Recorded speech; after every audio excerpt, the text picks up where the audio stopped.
Fellas, good morning. Welcome back to the stream on this lovely Saturday. Well, it's actually good afternoon here. Today we are going to jump back into level design. Still working on episode 1, map 1. The kind of remaster of episode 1, map 1. I think layout wise we are pretty much finished. It comes down to a little bit of extra scripting, fixing some, updating some scripts to make sure the level runs fine with the UDMF map format, which wasn't the case when I initially released episode 1. So we kind of bring it into the new age, so to speak, and with that comes, of course, updated scripts as well. But it's only like a minor thing. What I did change was actually the way teleporting monsters in works. And specifically, I went back to the old putting monsters in a room separate from the level and make them teleport in that way instead of through scripting, because while you can do it through scripting, it's not really like a teleport in the literal sense. You can fake a teleport, but it means if the teleport, I explained it in the previous session, but just for those who weren't here, why I made this change is basically because if you stand in the exact spot as, well, the map spot where the monster comes in, the script just continues. And if a monster can't spawn because you're in that same spot, then it just disregards it completely. So it just moves on to the next monster. So you would basically miss a few spawns because of that. Unless there is, I think, is there a workaround? I'm not really sure if there's a workaround, because you can edit map info. You can make sure that you get spawn killed by monsters as well, which is pretty dangerous. I only use it in one instance where it's completely necessary, in the conveyor belt in episode 2, map 3. Because the monsters have to spawn in. They absolutely have to spawn in. So what I did was actually, the location where the monster spawns is random. However, what I did was actually make sure that there were teleporters on the floor so you can actually see where you should absolutely not be at the moment a monster spawns in.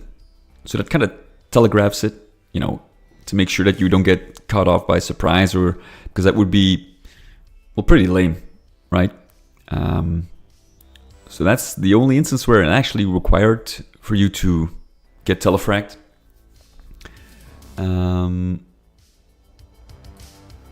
Hey, Tunas, what is up, buddy?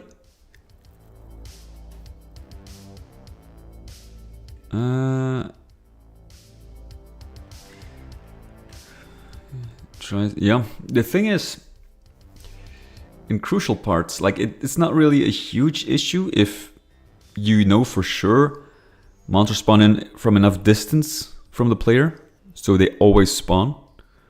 But for certain parts, it can go wrong. So what I did was actually I used this. I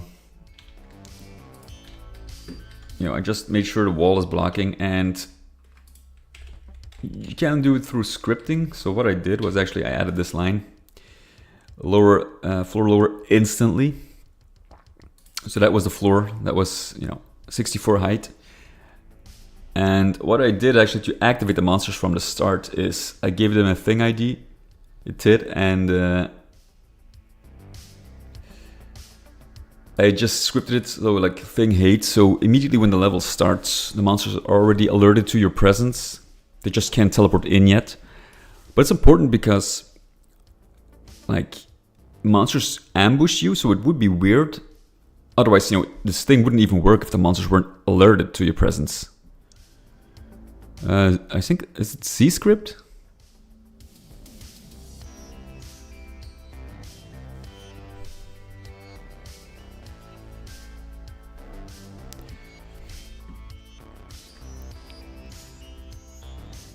And the thing, so they're alerted to your presence, so when they spawn in, they immediately attack you. So let me show you real quick. And it always works because I added multiple teleport lines, so if the monster was able to backtrack, it would... okay. Then I have no idea.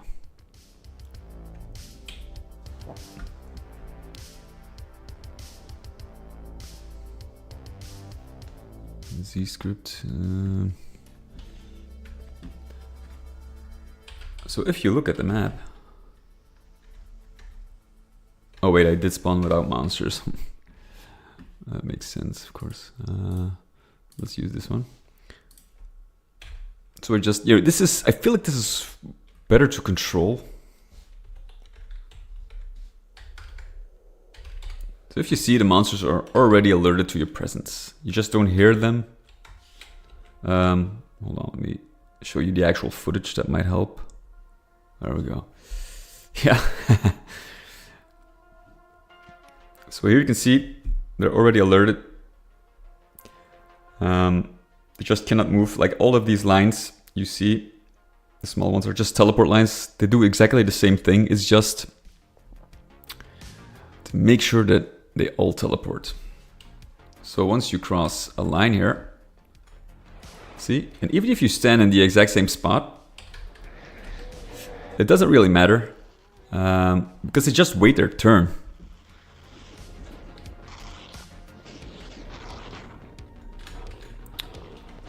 And there is something wrong. Oh, wait a minute. Oh, those are actually... Hey, Joseph, what is up? Good to see you again. Welcome. I was going to say these monsters don't spawn in, but they're actually part of another spawn trap. So the first two kind of stitch them all together. So these monsters will always spawn in. They don't get skipped by, you know, the script. Unless there is a way to, but you know, if you have to force, like, if the player's in the exact same spot, for the kill counts it makes more sense how, although if you spawn in monsters, the kill count gets updated, like the total monster count, it gets automatically updated, so that's not really an issue. But it's easier because you don't have to manually assign TIDs, so you can just do it for the monsters. Well, that is very kind of you. Thank you.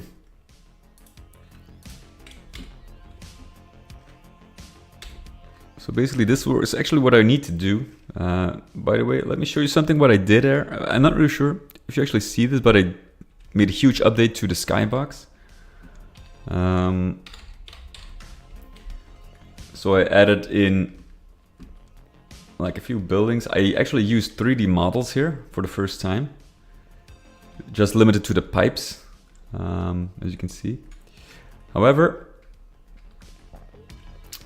I thought it would really be cool, like I wanted to have like a monorail, so I actually designed one here. This is a full 3D model.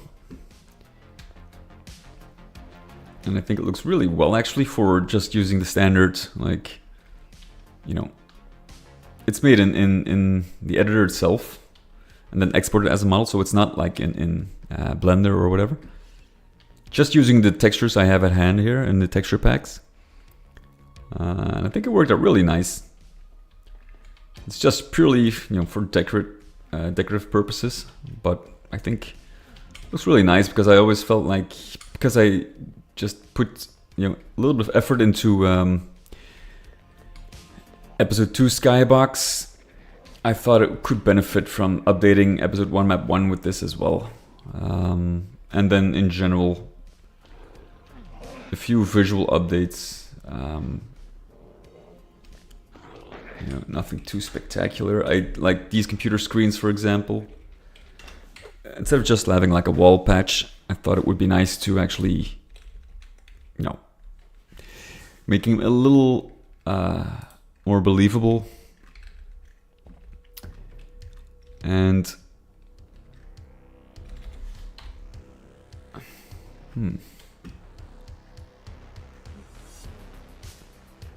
secret, yes, okay. That is weird. I could have sworn.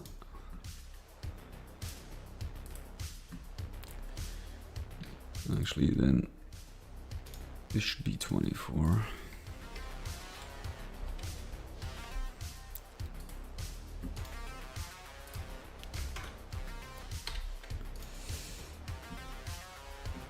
Do you still have the code I used? The code for the spawning, you mean? ACS, right. ACS. Jesus Christ. ACS.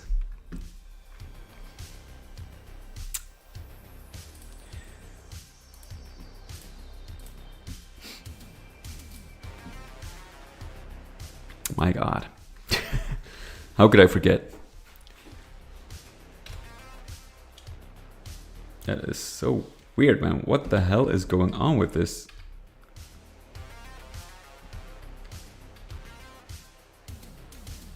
Did I completely forget to remove this? There is some weird shit going on with the saving.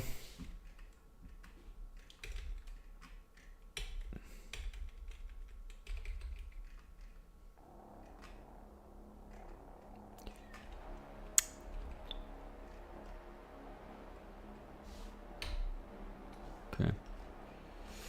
At least that is correct.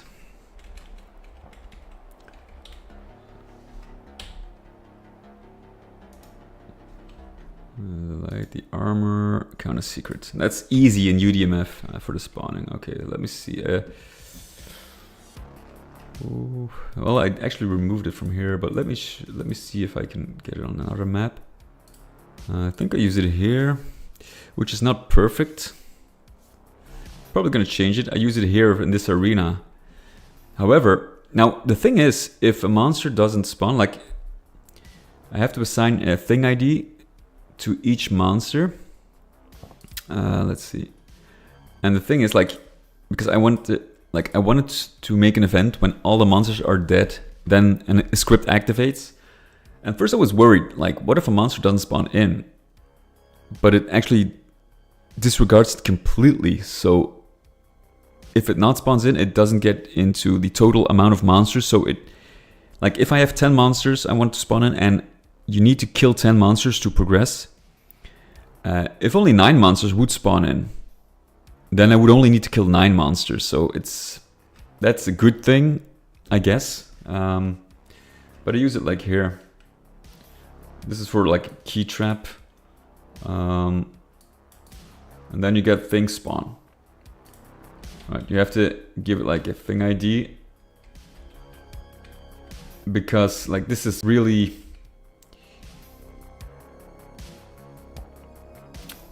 you have to give this a unique thing ID, because it is tied to a specific map spot. But I feel like sometimes I can really understand why you need to do it, because if you want like to make your escape, if you want to escape and you want to make it more difficult, you could spawn some heavier or some more dangerous monsters on your way out. So if there's only like one hallway you can escape from, you could like spawn in a Baron of Hell in that hallway, kind of force you to fight the other monsters first, because there's no easy retreat. Then it would be interesting to have monsters spawn in a specific spot. However, here, it could easily benefit from,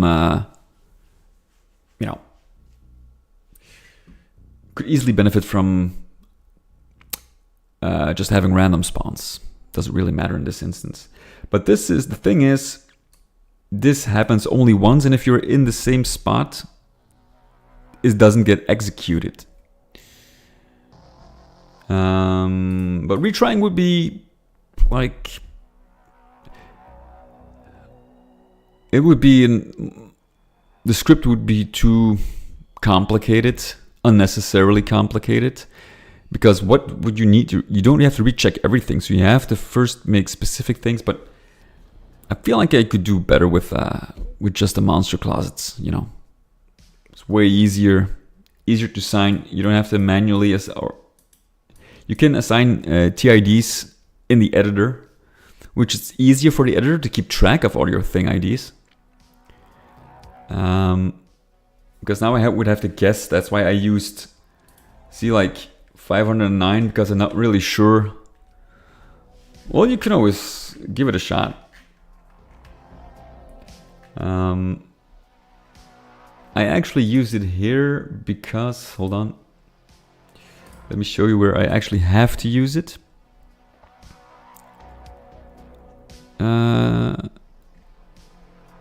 Telefrag options. There is a telefrag option here in this specific area because, let me show you real quick so you understand why it has to be there.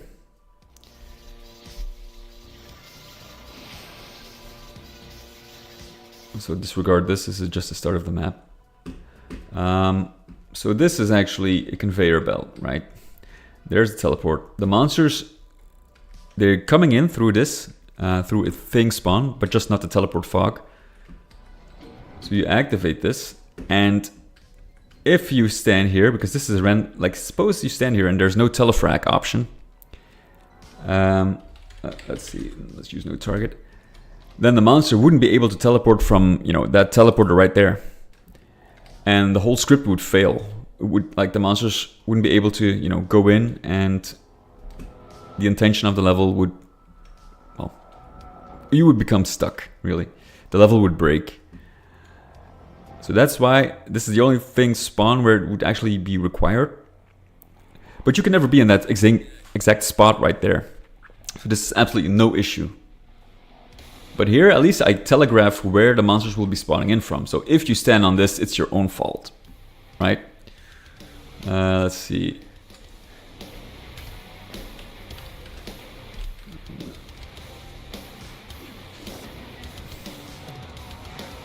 Oh, nobody comes in here. Let's see if it still works, actually. You can actually complete this level without, there we go. See, here it's necessary. If I don't do this, obviously, you know, the level would break.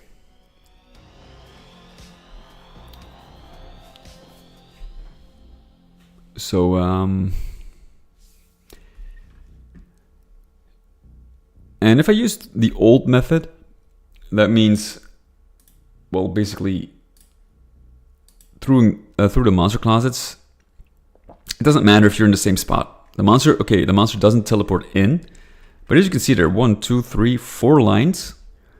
So if the monster fails to teleport from the first line, the monster can always progress through the other lines. And if he bumps here, this is repeatable. So he bumps here, he goes back, and then the monster, because they always try to go towards you, and that's why this is at the end of the map.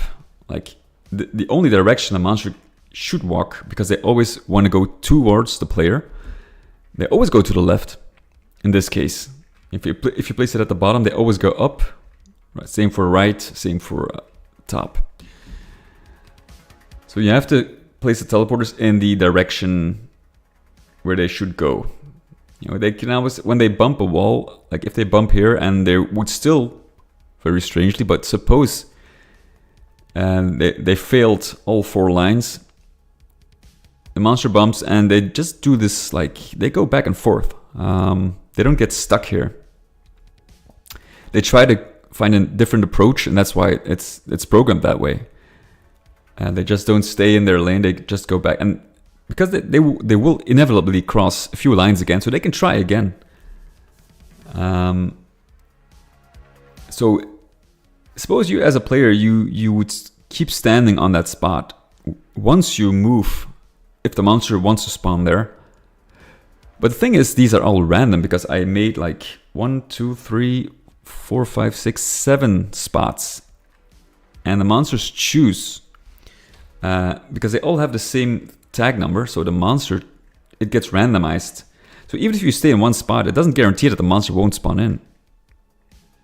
Because you will keep trying, and it will keep assigning one of these random. So it's basically impossible for a monster to be stuck here if you don't move. That's a very good solution, I feel, to this problem. you would have. So that's pretty great. And you can even have, I think you can even have, instead of having to assign teleport destinations, I think you can actually make them spawn in a sector at random positions. That's pretty great. So let's actually run some tests. Kind of want to see how the level plays.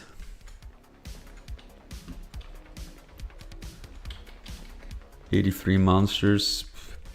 Like, the thing is, if I were to create, well, actually, let's wait with the testing. I did open up this area right here.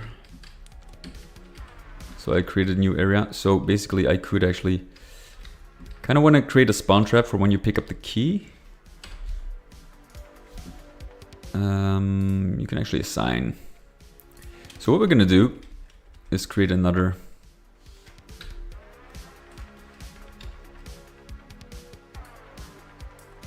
spawn trap. Actually, I wonder why I just stick these together. It's not really necessary. You could just make it like, you could basically make it longer if you want to. If you want more monsters spawn, if you want monsters to really like not spawn in one at a time, but really kind of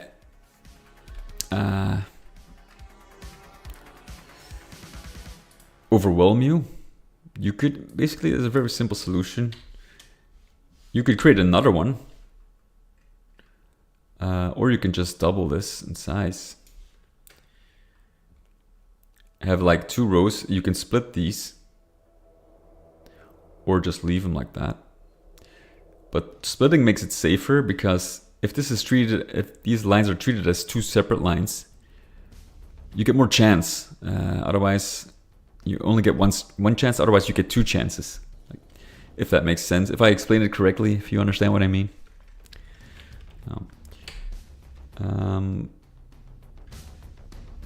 But here we can actually make sure that we... I don't feel like it's necessary to do that, because the point is not really overwhelmed. You actually have to focus on one monster at a time, so you naturally get overwhelmed, you know? One thing I never use too much, but I'm gonna explore more in episode 3, is actually using monster closets again. I did it in one of my other single maps, and I thought it was really great. Like, it opens up the level naturally, you know, creating more opportunities at the same time while you fight monsters. And like, the arena changes. So I think it's really, I always love these maps where you basically start small in a small area, and through certain events the map just grows larger naturally, you know, like doorways open, floor lowers, ceiling rises, stuff like that. And suddenly you get like, you remain in, still have that same space, but it really expands. That's something I always thought was really cool. And they did some projects like 1024 or something. Was that a map community project where you had to make sure like you couldn't exceed those limits, so you had to be very creative with your geometry and how it changed to keep it interesting. I think that would really be something to kind of take inspiration from. But yeah, it's always love that. And also what I also kind of like, and I think Half-Life 2 did it in a few instances, is that you go from beginning to end in a level, and it can be pretty linear, it doesn't really matter. And once you reach the end, you have to backtrack, but then all of a sudden, like, chaos breaks loose. You get like choppers coming in, they shoot you through windows. I remember like a scene from Half-Life 2 where the Combine just rushes in.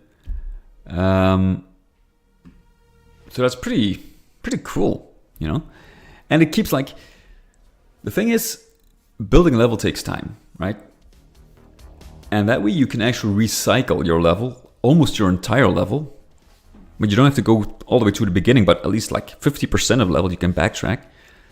So you recycle a part of your level, and you can make it like feel fresh by adding like minimal changes, like spawning in monsters, for example. Different monsters, so the difficulty ramps up all of a sudden. You open up some extra pathways, like a monster just bursting in through a wall or something, you know, and destroying like a part of the level, or like there's a detonation somewhere, and then you completely destroy a part of the level, forcing you to take an alternate route, you know, stuff like that. It's very, very cool, and it kind of limits. You don't have to like. You can recycle part of your level, so that's pretty cool. Pretty cool. So that's definitely something I want to explore a little further. I'm gonna use specters here.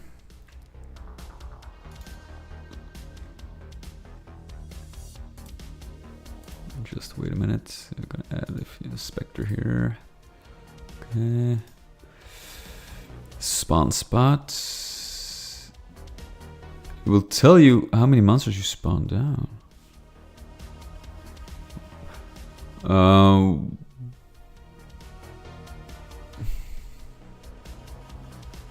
I would love to see an example.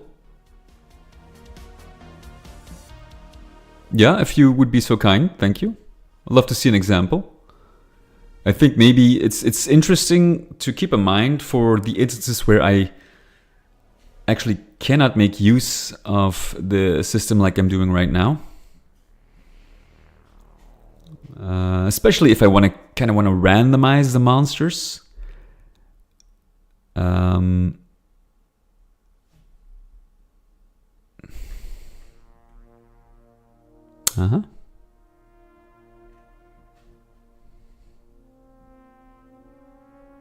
Okay, interesting.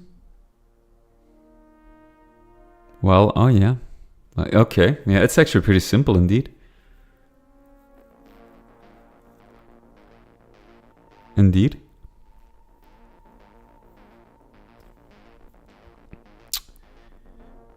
Yeah. The thing is, yeah, actually, yeah.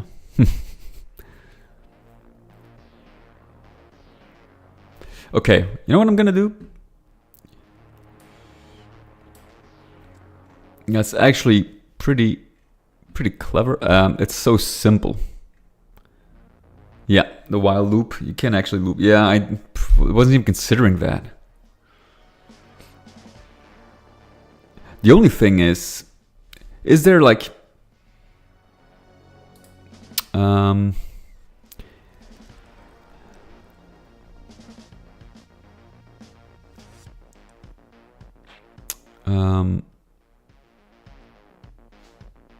is there a way to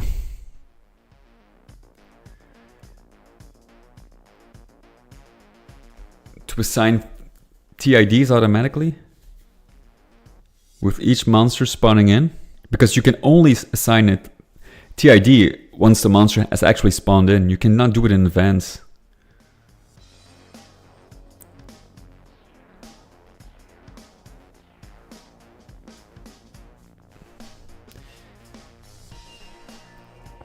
So it should basically spawn in a monster, assign a TID. Is it an option? What? Let me check. What the hell? This opens up monster spawner? Monsters? No, wait. Oh, what the hell am I doing? Why can't I find spawn spot here? Oh, wait a minute. It's spawn spot. No, it's, I have to use a map spot, right? Spawn spot is for the scripting itself. Well, let's see.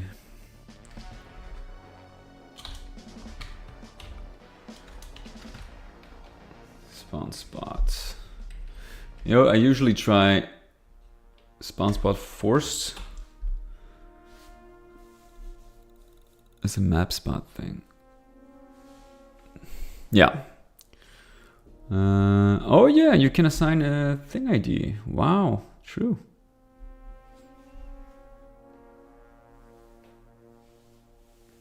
Oh, wait a minute. Spot ID. Oh yeah, thing ID. Oh, wait a minute. Forces. Oh wait, yeah. Conditions where normally fail. Now the thing is, I use this in certain areas where there is a possibility that the spawn could fail under other conditions than the player being in the exact same spot.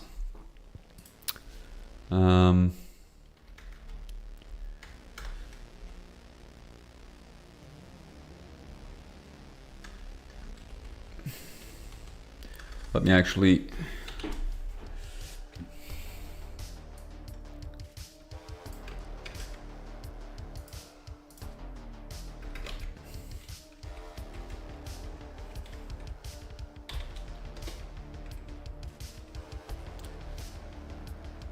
One tick delay, yeah, sure.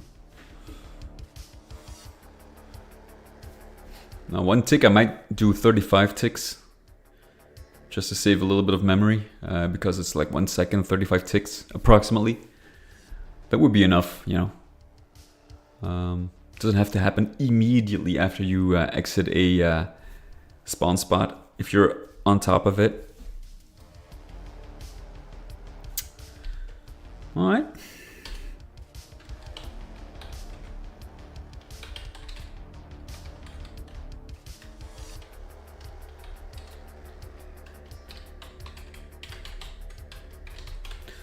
There we go. I'll just leave it in here for future reference. That way I can always come back.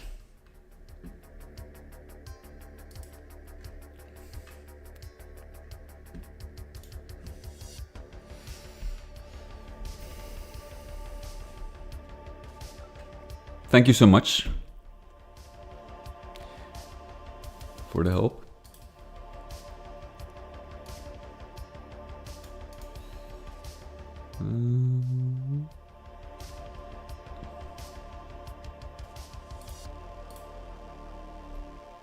I think that will suffice.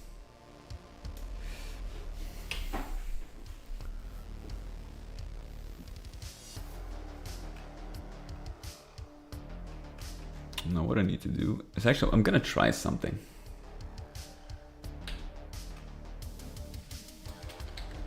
Let me see.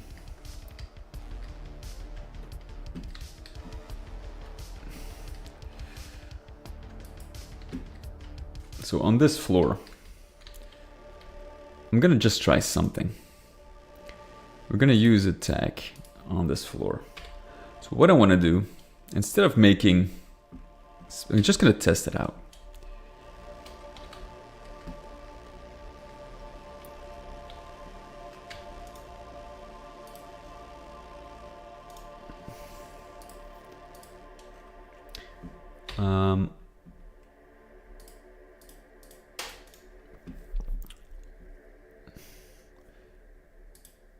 Instead of this,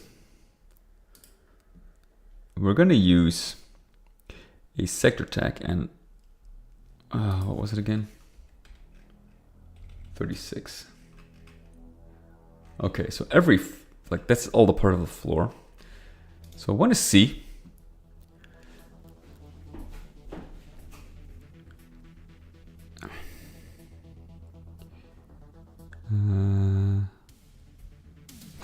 oh my god, my memory is so bad.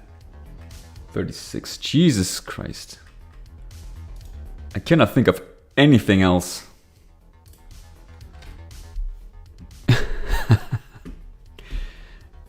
It's, yeah.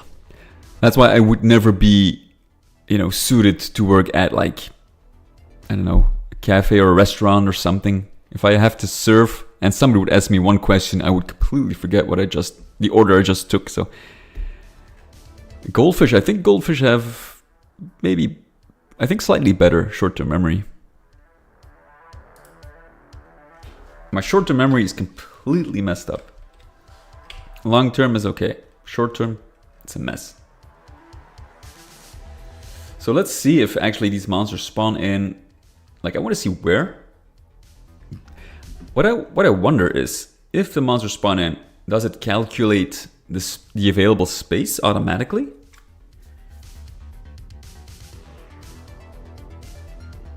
Does it use the same spot where it is viable to spawn?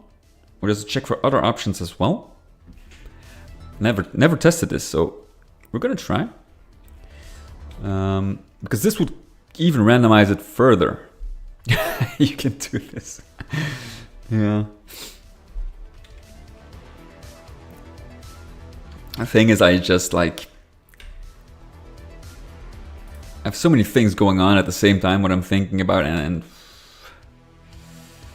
so we're gonna, I think, let's give this the same thing ID of 3 as well.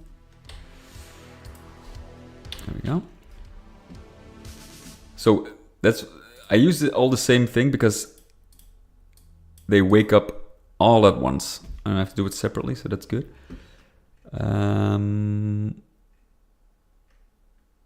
Script 5.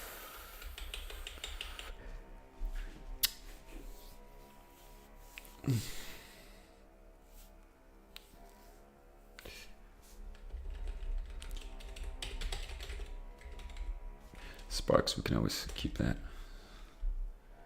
All right.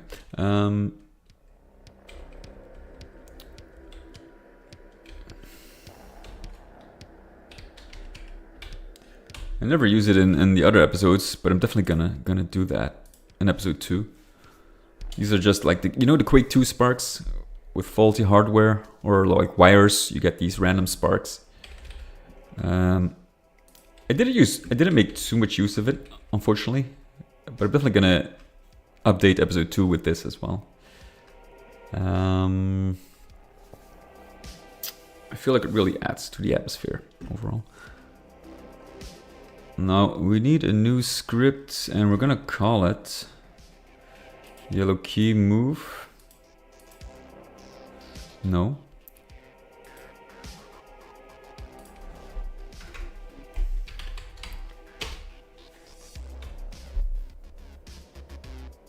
Yes, you are. You are. Now I've gotten better at it myself, but it's sometimes... What I sometimes struggle with is to kind of, you know, not always, but sometimes I like, there's an easy solution and I just don't see it. And then when somebody points it out, I think, oh yeah, of course, you know. Sometimes I do, sometimes I don't. It's can't really, you know, point out where the problem is there, but you know. That's why I'm glad you guys are around, because I wouldn't have progressed this far if it weren't for you guys, so thank you so much for all the help. So we're gonna use yellow key ambush here again. The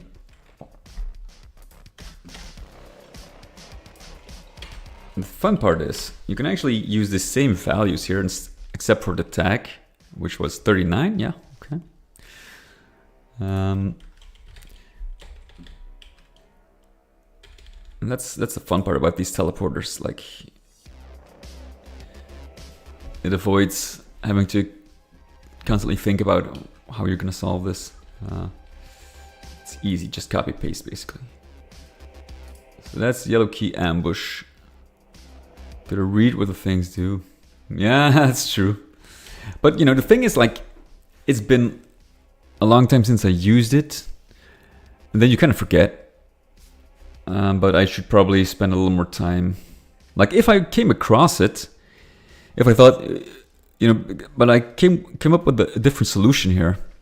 But if I would read it, I probably would have seen it somewhere. But oh, you can assign, or maybe just I look it up and then, you know, I think spawn spot comes naturally in the search results if you try Google a search and see, you know, trying to find a solution to the problem.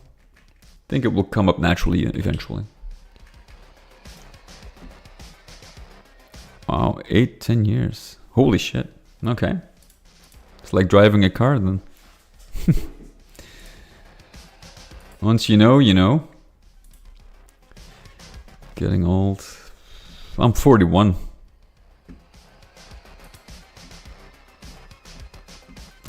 How does it make me feel?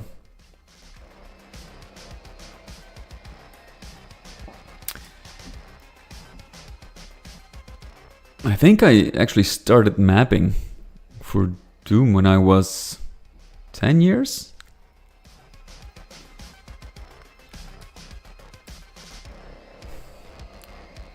Unfortunately, I actually made quite a few maps, but it was before like the internet was a real, like really a thing. We actually didn't have internet for quite a while back then, and there was no way for me to kind of upload my work. So unfortunately, a lot of these maps are lost.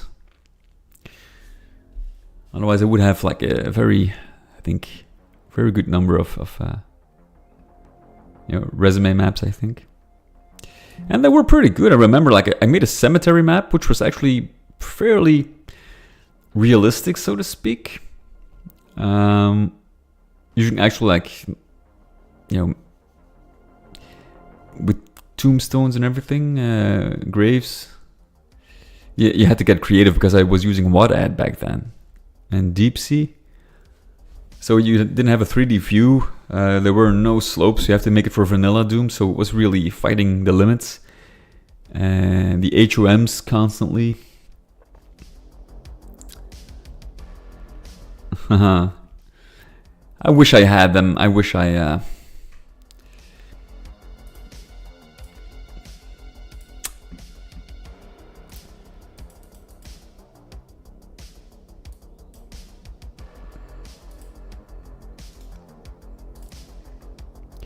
Okay, let's try it out actually. Can't wait.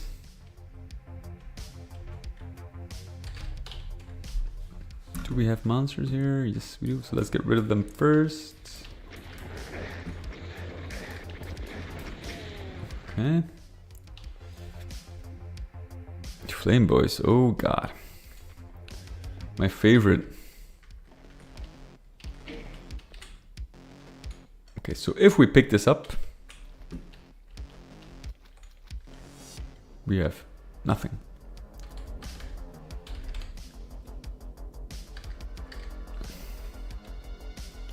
So obviously,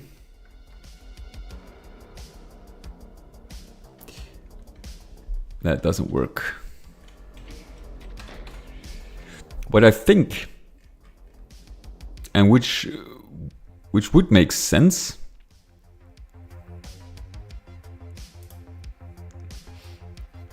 is that you have to place teleport spawns. However, you don't have to assign a TID to them if you use this sector-based method. I think we're gonna look it up. If I even can. Hold on. It's a line assignment. Target sector tag 70 teleport.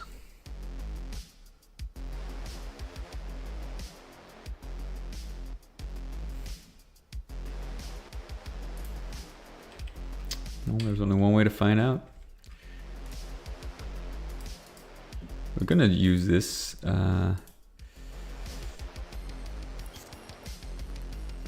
teleport destination. We're gonna give it tag 0. We're gonna place it on 2 separate locations, so I see if it's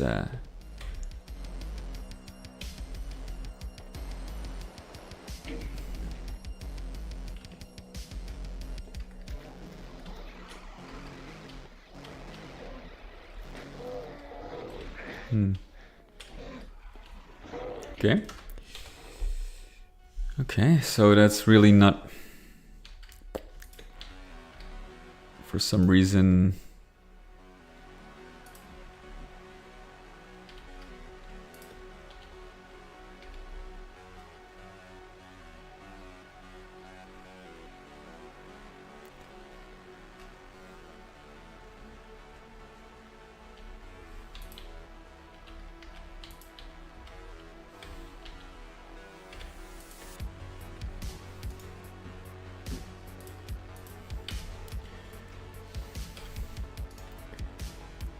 So what we're gonna do, it's kind of weird that it,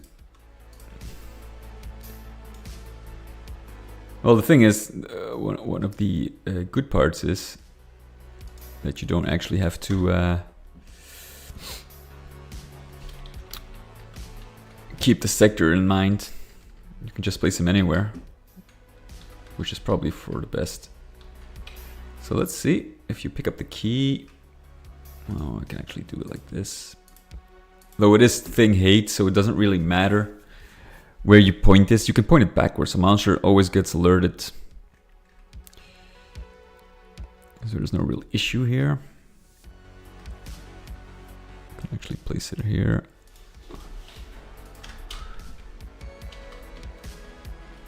You get a little bit of shelter. That's good. Maybe put this one a little further back, so you get some time to react. Here. Okay.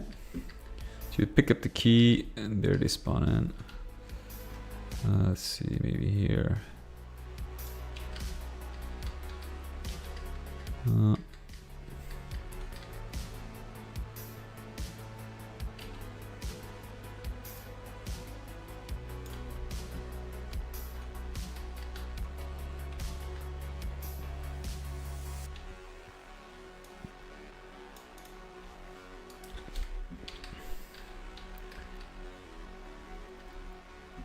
Okay, I think that's fine.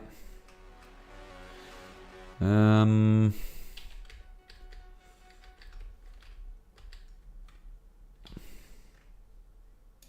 just a little tad further back. Okay. So now it kind of depends. Sometimes if like a demon spawns here or there, that's a huge difference. But it's randomized, so I'm gonna leave it up to chance. Gotta spawn them haters. True.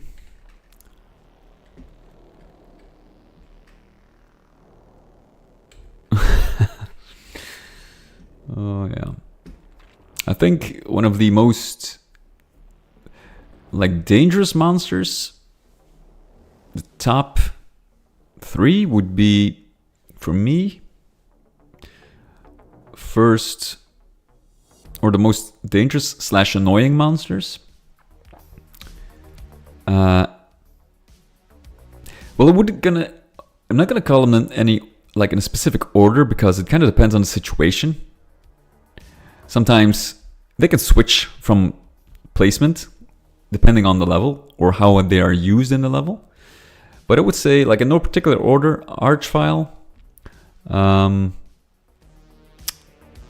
Pain Elemental, and Revenants, I think.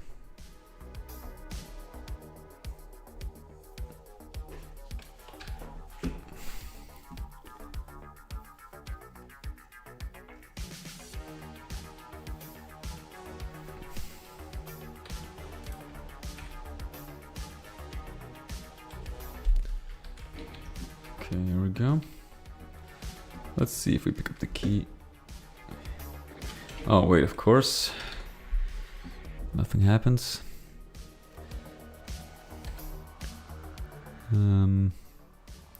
Because I forgot to update this line.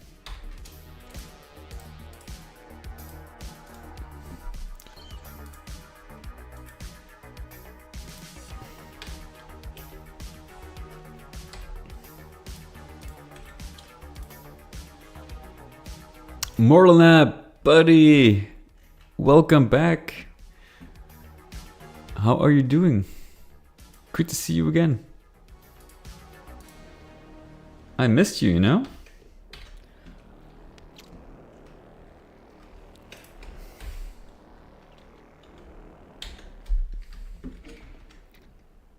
Good to have you back.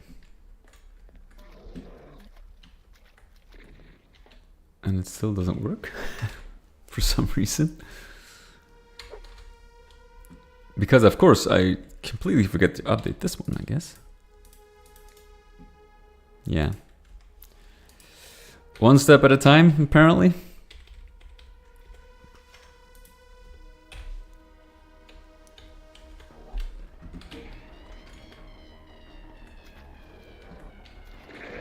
There we go. And you can see, yeah, this can be dangerous.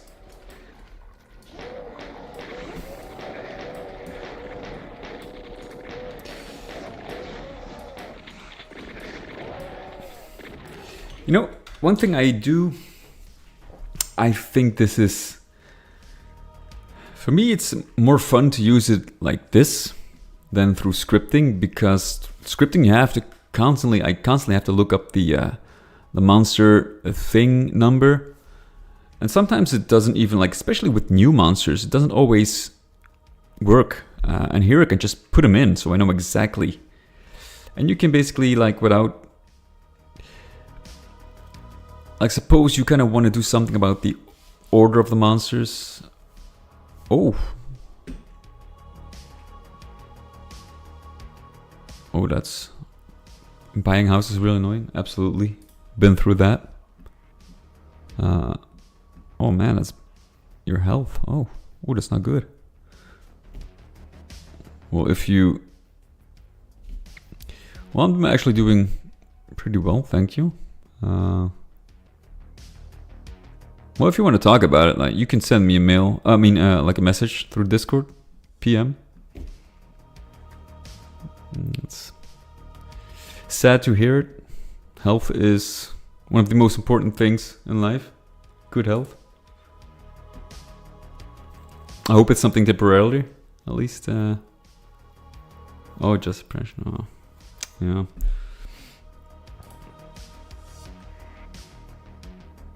I know a few people who suffered from that as well, and it's...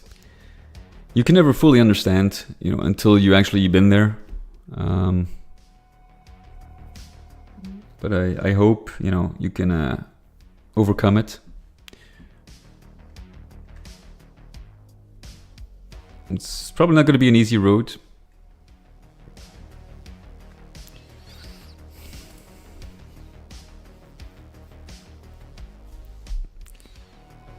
But, you know, for at least not everybody kind of speaks up openly about it, but for the people I know that actually did, they, you know, got to the point where they got professional help, and apparently it did work for them. You know, so. But it's like... not really in a position to kind of give advice on that, because, like I said, you know, you can't fully understand until you've been there. But I hope, you know, I can only hope that you're gonna get through it.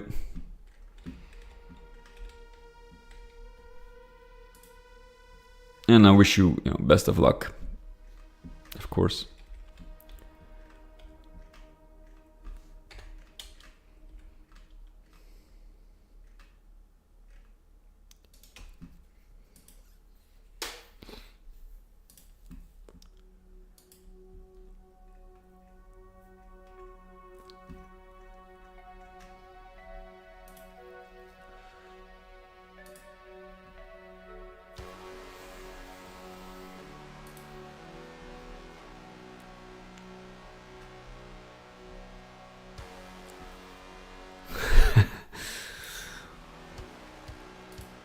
Well, you didn't really ruin the mood, so no worries about that. I mean, you're always free. You know, if you feel the need to, you can always chat about it. Absolutely no worries. But yeah, the remaster is actually going pretty well. I'm actually kind of wrapping up episode 1, map 1. You can actually... You can't do that?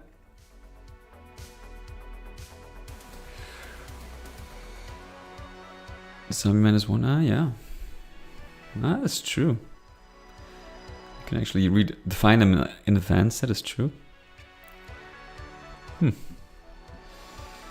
Okay.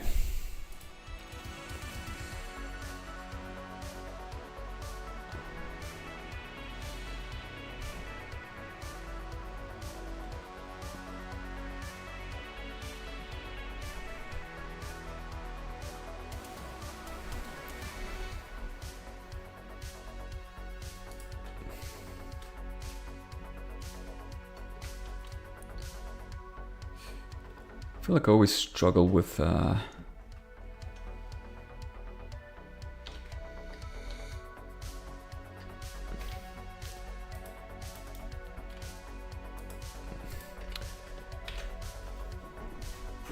what monsters to use here. I don't want to, like, this is the first map, so I don't want to push it too early with the higher tier monsters.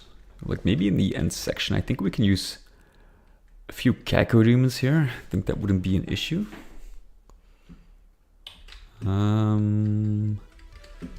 Is there a...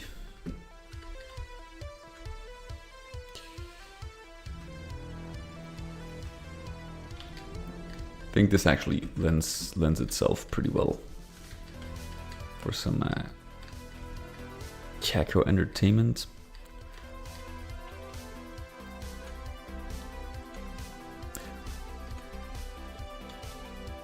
Maybe here in the exit area. I just put up 2 there.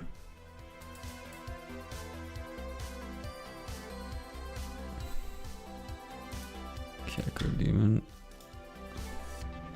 Ambush players.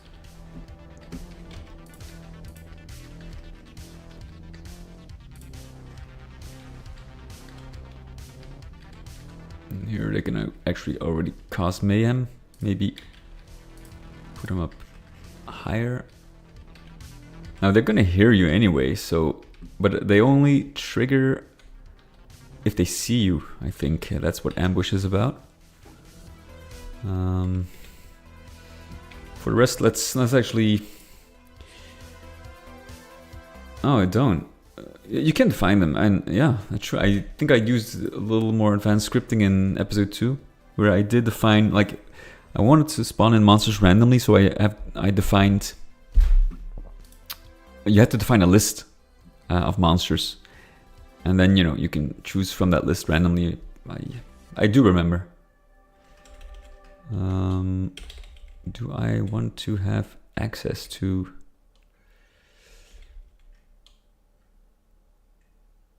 When do I get access to a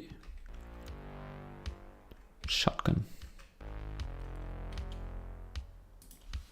Let's actually have a look. Not here, that's for sure.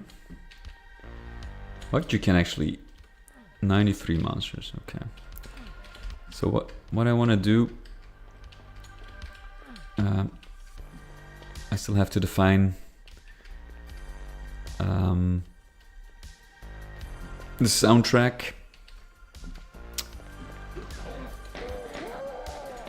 Oh, there is a shotgun. Well, that's fast.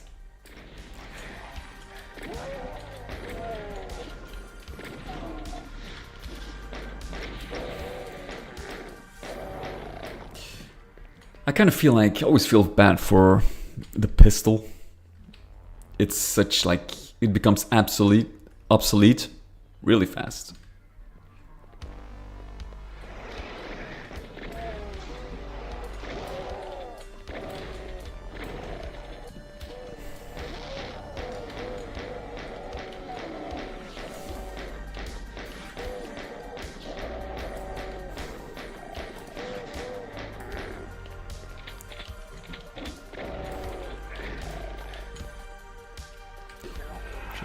Testing the waters here. There we go. That needs to be replaced. Now I have to reach a consensus. I mean, like... Oh. That is for... yeah, I think I did this for just to look at the texture. So I have to remind myself of this, actually. Okay. There's no way to exit. You can actually... So you can drop off here. I suppose I do that. There's no way.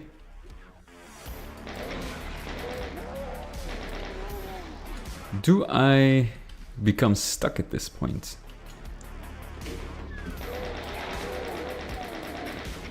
Or is there an easy way back? In case I missed it. Let's actually have a look.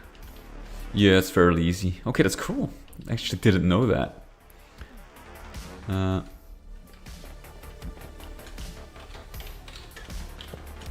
So that's actually pretty cool. So we're gonna leave it here. It's a nice sidetrack.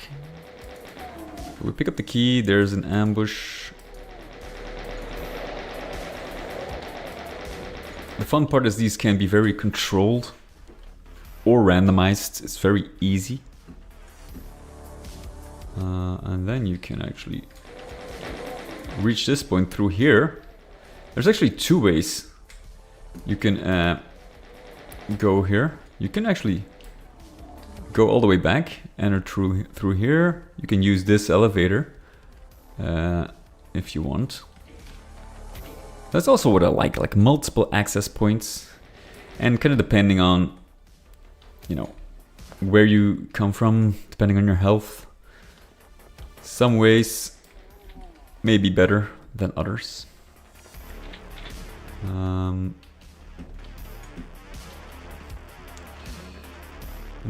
I wanted to make a secret here. It's not there, but I'm probably gonna do something like here.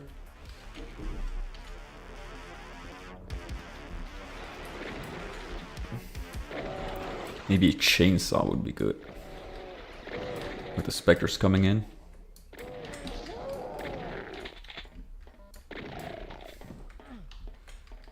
There we go. Okay.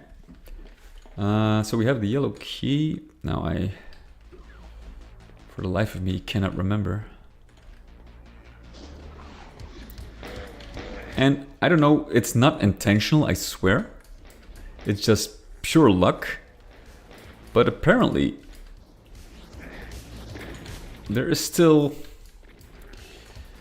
incentive to use the pistol at this point. It's still not completely redundant.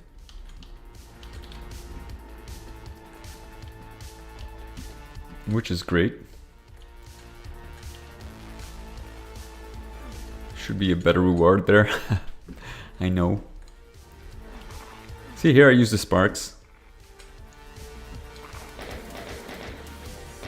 There we go, that's an easy way. I should probably replace these. No, I definitely should replace these. Not probably. Yeah, I know. The pistol is actually a very... I feel like, you know, kind of these newer games actually, they balance the weapons a lot better nowadays. Whereas like they made it maybe slow firing but more powerful than the chain gun. For example, I think that would be beneficial.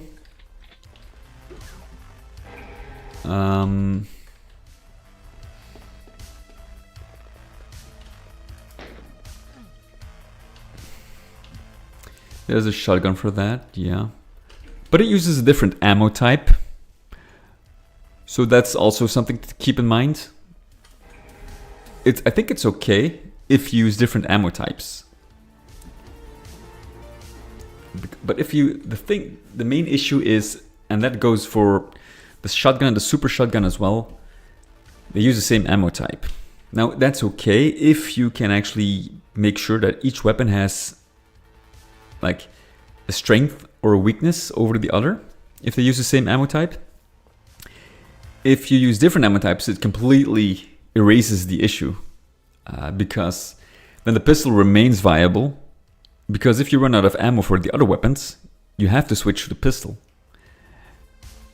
And, you know, but if you have like a pistol and a chain gun, you will always use the chain gun, always, over the pistol, because you can tap fire, and the chain gun remains 100% accurate if you tap fire. See? That is 100%, so the chain gun is vastly superior to the pistol. And that's bad. That's bad balancing on their part.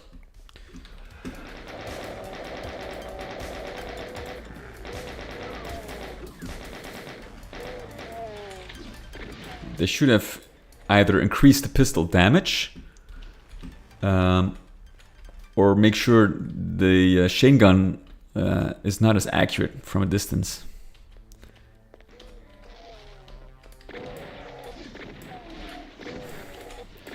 But I would go for increased damage, for sure.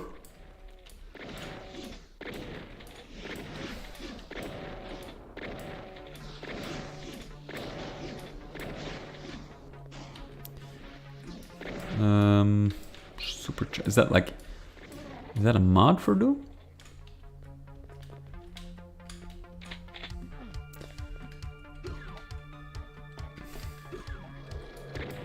Oh, we can definitely add some more monsters here.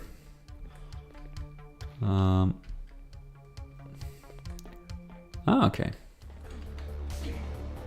So this is what I changed, and this is actually a big change. I made the same thing I did in episode 2, having these mini areas where you can actually, that kind of give away the next theme of the next level. And this is actually for map 2. I kind of want to I'm gonna redesign map 2 next, and this is basically like a glimpse so you can see what I'm gonna do. Okay, that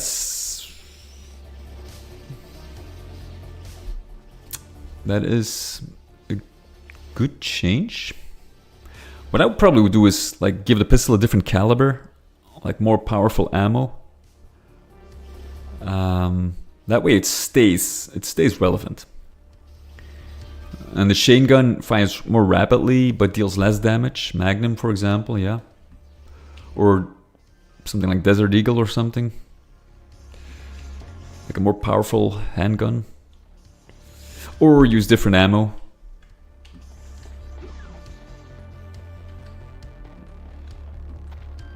Like 9mm. I don't know.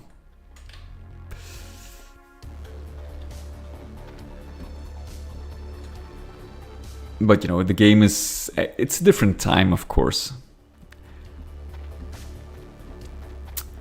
And so we have to keep that into account as well. Or what you can do, and I think that's really interesting, and actually a very good use case, is like Quake 2. They made the blaster like low power, low speed, but infinite ammo. And that way it also stays relevant. Always. So that's great. And if you use infinite ammo, you can, because I am completely against a system where you are mandatory have to use, like, you have to shoot a button, which is mandatory to progress. That's bad, because suppose if you're a lousy shot, or you kind of like, you spent all your ammo, it's a hard lock actually. You know, you cannot cheat, or you have to cheat to get out, and like it's bad, right? And Quake 2's blaster kind of solves that problem immediately. Like if you have to destroy certain objects to create, like, to open up a pathway, you know, it goes the same thing. Like you can use your fist in Doom, for example, but if it's like an explosive, you're forced to take damage. And that's something I would never do. Like if I have a secret with a shootable button, it will always be a secret, and that's it. A secret, not mandatory to progress. So that's, I think, yeah. Or you do it like Quake 2, or you use different ammo, or you give it special benefits that the other weapon, which uses the same ammo, doesn't have. Yep, also good. Also good. Like the thing is, in Hexen and Hexen 2 as well, they all use the same ammo. So you get a different set of problems you have to solve. And they did it well, because like some really burn through ammo, but like they have all these unique abilities.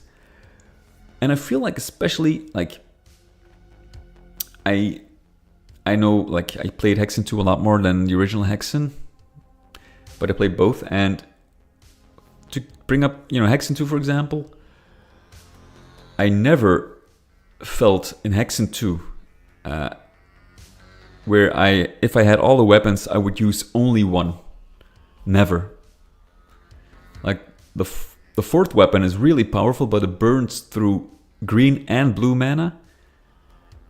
Oh wait, the first one, actually no, they don't use the same ammo. The first one uses blue or green mana, I'm not sure. The other one uses, well, the other color.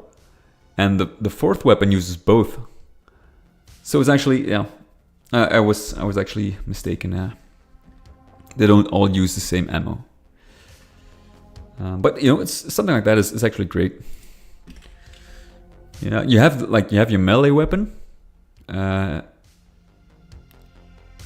you have a ranged weapon, or it kind of depends if you took like the warrior class. No, not the warrior. Can't remember. It was a warrior class in Hexen, but a paladin used in Hexen 2.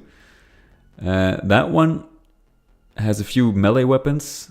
So the second one is also, I think, melee. The sword was also melee, which uses ammo, but was a lot more powerful than the fists. I think, yeah, it uses the fists.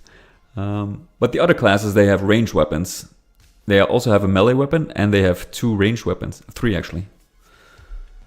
So yeah, it's good balancing, I think, when it comes to weapons.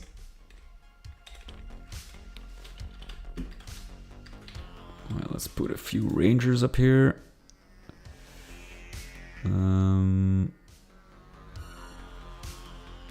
Maybe a few imps. And the fun part is, when it comes to difficulty,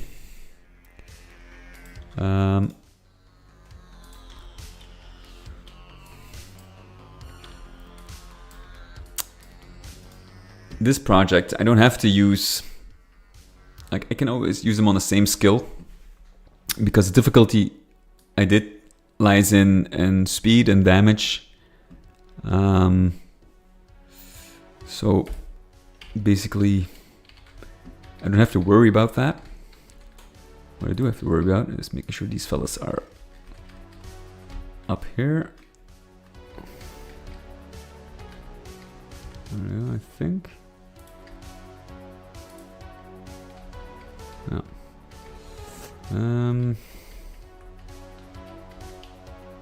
Maybe we're gonna put like a demon up here in the middle.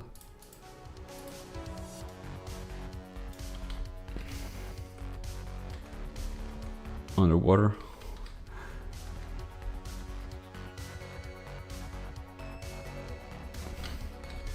It's a bit of a mess with all the other, like, the pipes here, they're all sprites as well, so it's kind of hard to select them. I'll be right back, fellas.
Okay.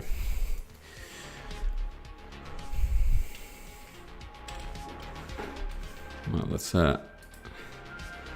what is this?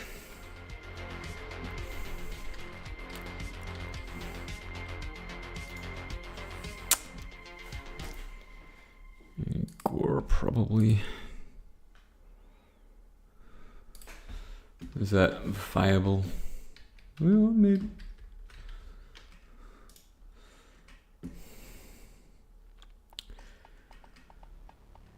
Actually, I got a great idea for the final fight for episode 3.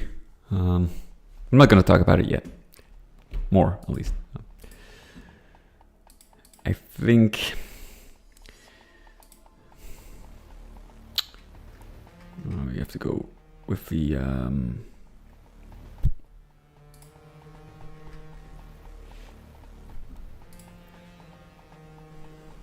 with the regular gore, which is very strange. Because I could have sworn I had some stuff in here, but these are the ones, but they can't really use them because... Oh, wait a minute, the helmet, yeah, could be. Because he doesn't have his helmet on. Okay, let's go with that. Okay.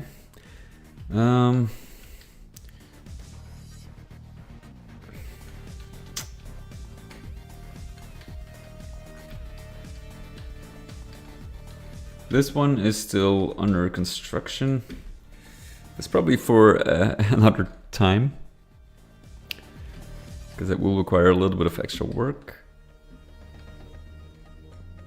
But it's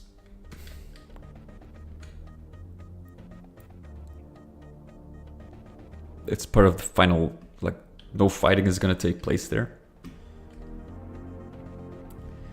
What I actually was thinking.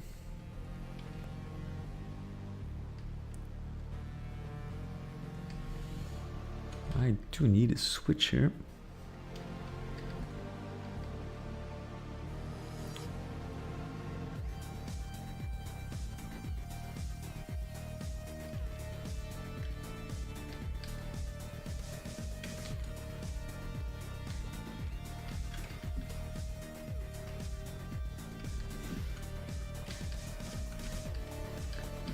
Gonna need a switch.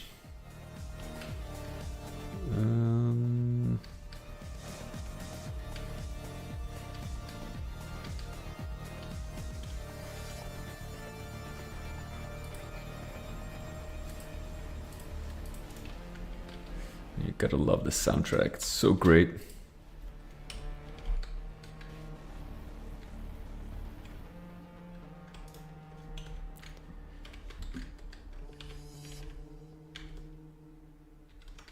So, let's make a switch here and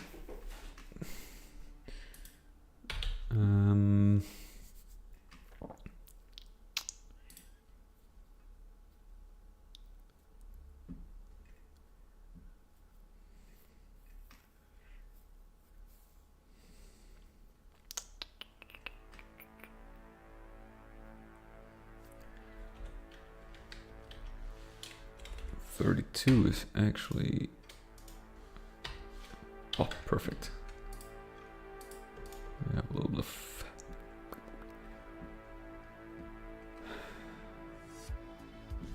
How are we gonna indicate...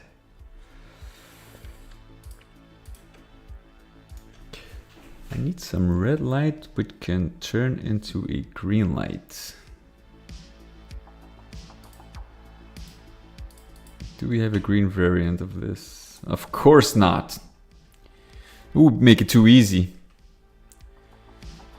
Oh, God.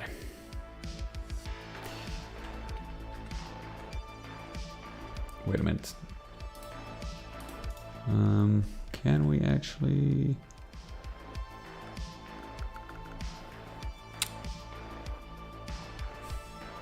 That is so weird. Well, we have to be creative, I guess. Can we, if we, hold on, we do it vertical 0.5. That works.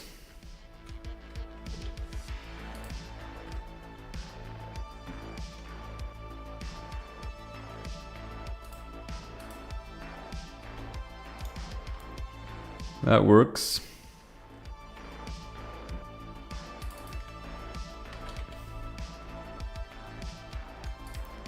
And then we can actually make this red first.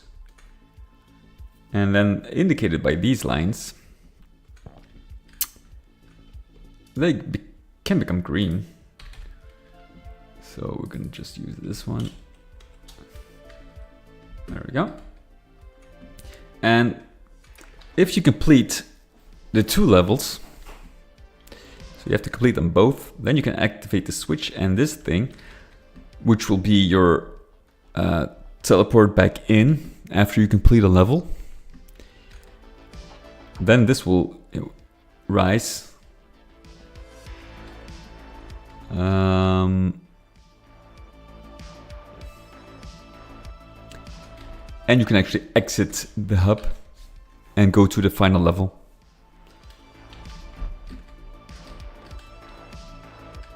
That's pretty cool. Okay.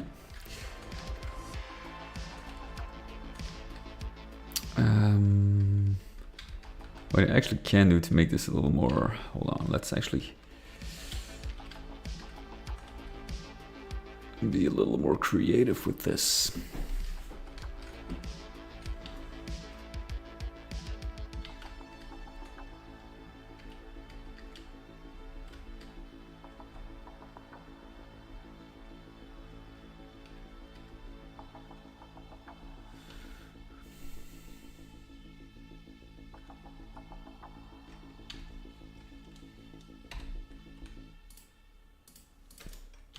Can we telegraph this?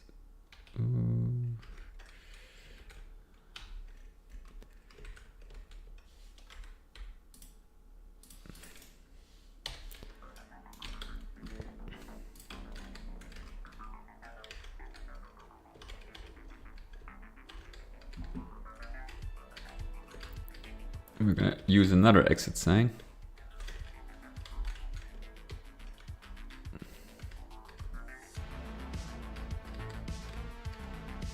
We're gonna give this a little bit of, hold on.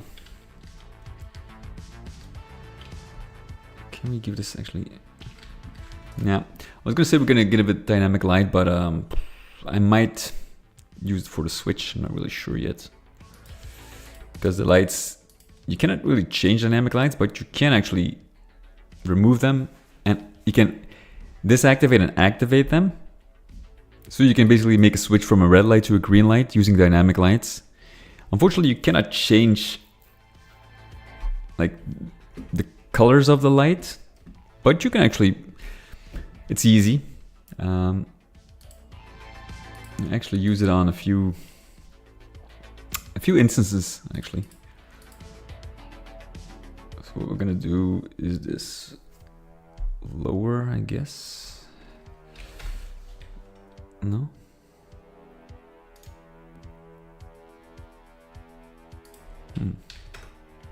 Ah, there we go, it works. What did I do before? Oh, weird. Okay. And of course we want to make it a little smoother.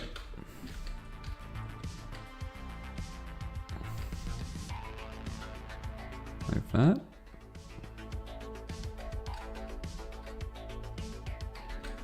Only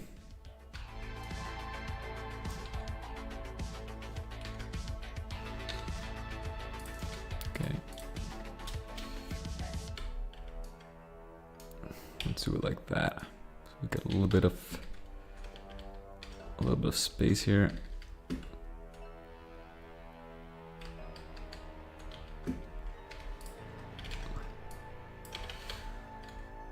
There we go, easy as that, and I think we can actually remove this one.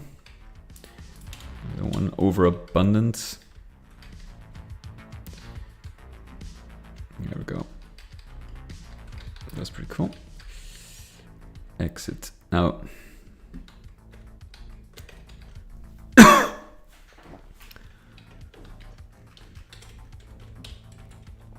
I'm not really sure if I'm gonna place enemies in here. I could, I guess. Probably should. Here, this is actually perfect for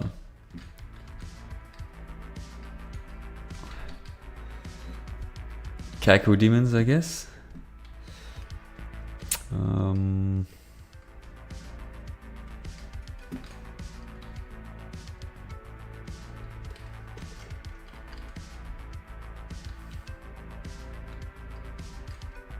Oh.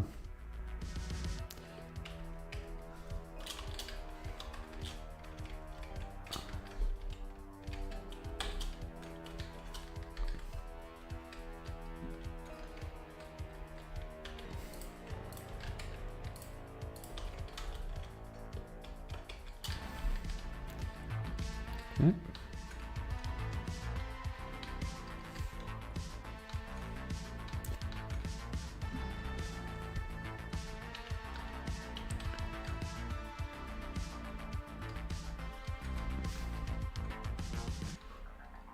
That is like, I have to probably make a sector portal out of that one. Teleport into another room from where you can actually enter the sewers. Just make sure, like, oh, we'll see. Probably gonna draw some inspiration from Quake 2 for the sewer, like sewer entrance part or something. I kind of like these, like the sewer entrance part. Always liked it in the first map of Quake 2, actually. We have that like lower section of the map. It has like a really cool entrance. I can do something similar. But you know, the kind of weird thing is that, of course, you go up here, so it doesn't make sense. So I have to make a new access point where you, of course, go down again. But we'll see. And the sewer is probably gonna redesign. Like if I look at episode 1 map 4, that is. This is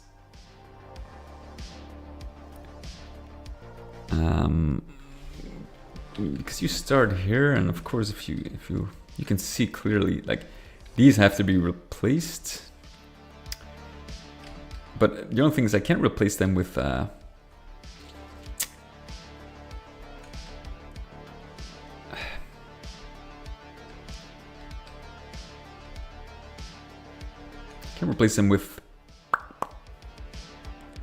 actual models because the collision is not good.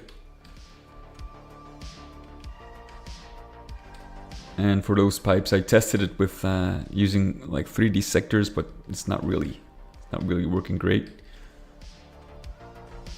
But you know, this is like this whole level needs a serious redesign.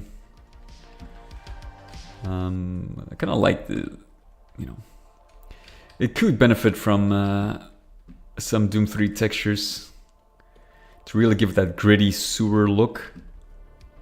Looks for a sewer, it kind of looks a little too clean, if that makes any sense. Especially this area, like, ooh, yeah, I'm definitely gonna redesign. It could benefit from it, absolutely. It's actually pretty sweet. Is this now filled with water, but I could always fill it with water. No, we'll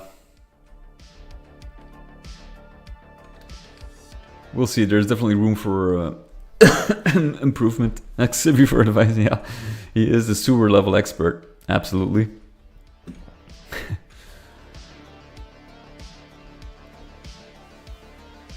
If he would ever like play this mod, which probably you won't, but you know, suppose yeah, I guess I would be scared, for the feedback on the sewer level. But it's gonna like, I mean, I love sewers and levels.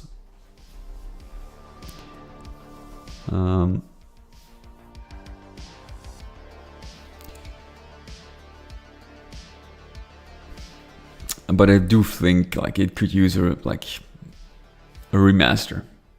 Absolutely. Like this one, I think it really helped. Like I added this, I expanded this whole area here. This is all new. And I really think, the map benefits from this.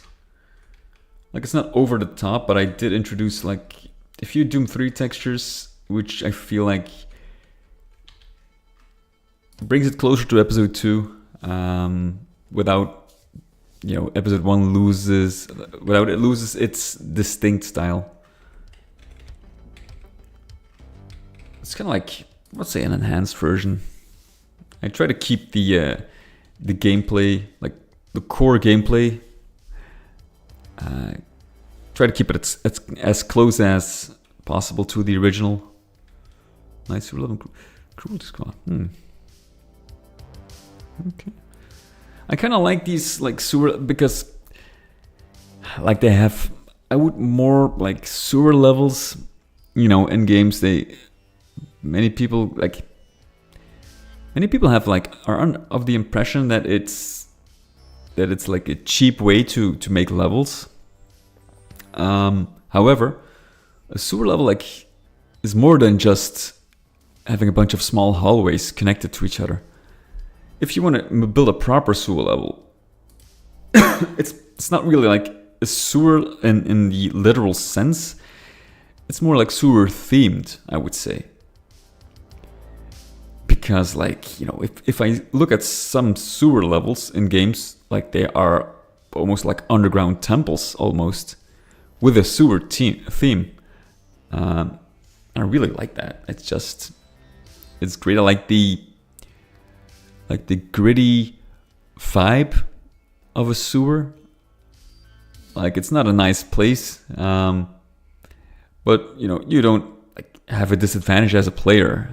But it really helps. Like you could imagine like what it would be like to walk in there, and you don't have the like. Let's say you're being spared of the scent that comes with the sewer. But I think it's just it can be great levels,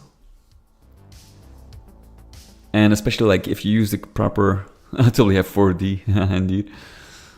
Like in Left 4 Dead, you also have these sewer segments which are very small, but like what I really like about them is that like the sound, you walk in this kind of slush, I don't know, and the sound is like a slimy, like I can't even like, I don't know how to describe it, but like stuff like that really helps for the immersion. I don't know, I've always been fascinated by sewer levels. If done right, they can really, like I could play a game which takes place entirely in a sewer.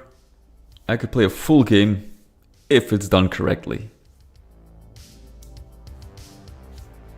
And what I really like about sewer levels, or some, is that like you sometimes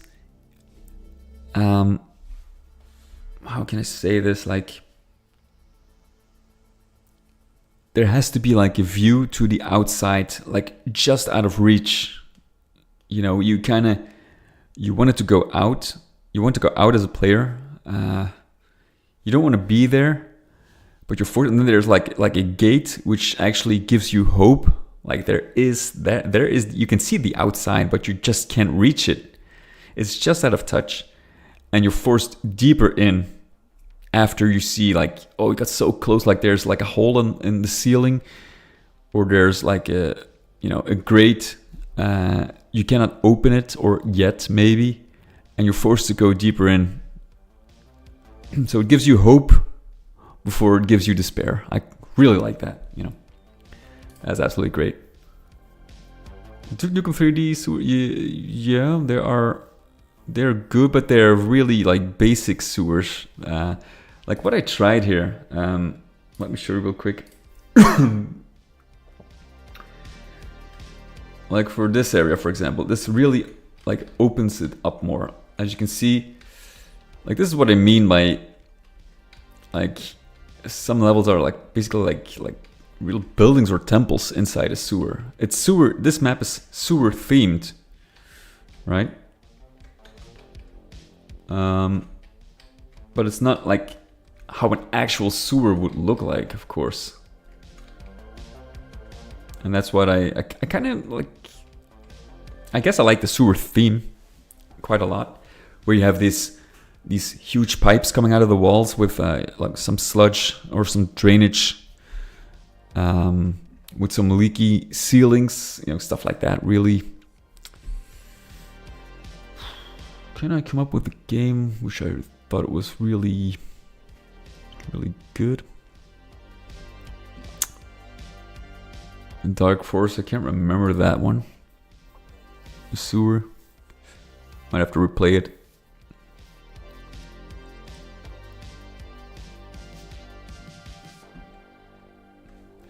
This area, this final battle is gonna be like here. This is what I did. This is what I mean with, you know, you have like a look of the outside. Freedom is just out of reach. That's where I really like.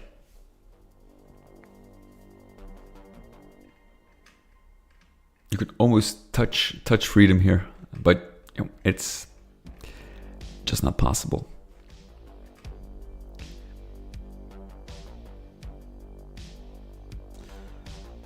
But you know, when it comes to that, after this, we're gonna continue work on episode 1, map 2.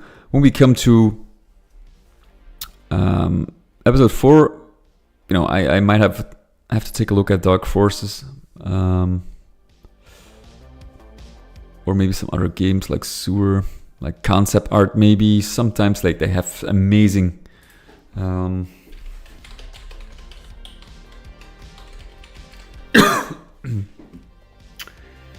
They have these amazing like map. Like this is more like a classic sewer. Oh, the text is on top. I can't see it. Like this is more like a classic, you know, like classic sewer, which is not really interesting. This is a little more interesting. See, like this is more than just the sewer, where it has like a purely a sewer function. This is kind of like a repurpose in some way. There are some really like this one is also very nice with the fan here. It's not really like, it doesn't really give a super sewer vibe.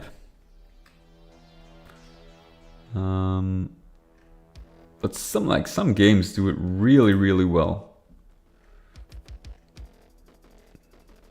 This one is also pretty nice with the light coming in, where there's like a little more room to maneuver than just, you know, like a small ledge and some deep water.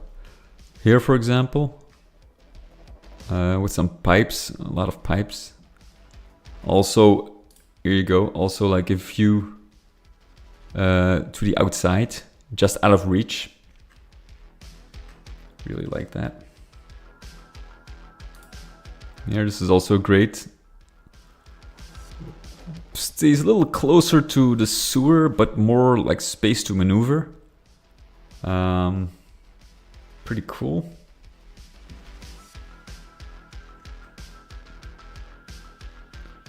Maybe I should make like a sewer themed megawatt or something. I don't know.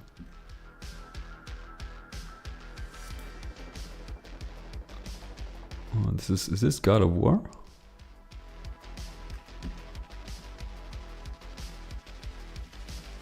But yeah, you get my point.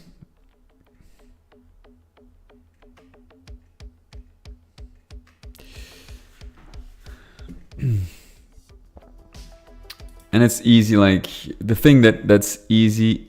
Add some swamp starkers. Oh yeah, like what I think was really cool if you have like the hexen monsters, like the stalker. Indeed, like there is like a certain danger to go into the water.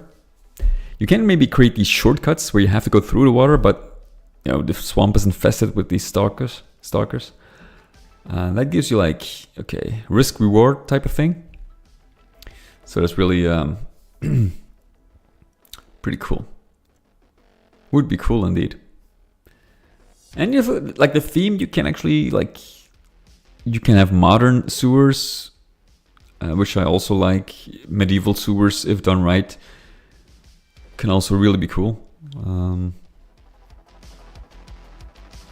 Maybe we should do like a study eventually, you know, like maybe for episode 3, make a really nice sewer themed level. Actually, I have this idea for, you know, I'll write an article on it for the Buy Me a Coffee subscribers about an idea I have for the map of episode 3. That's what I'll do.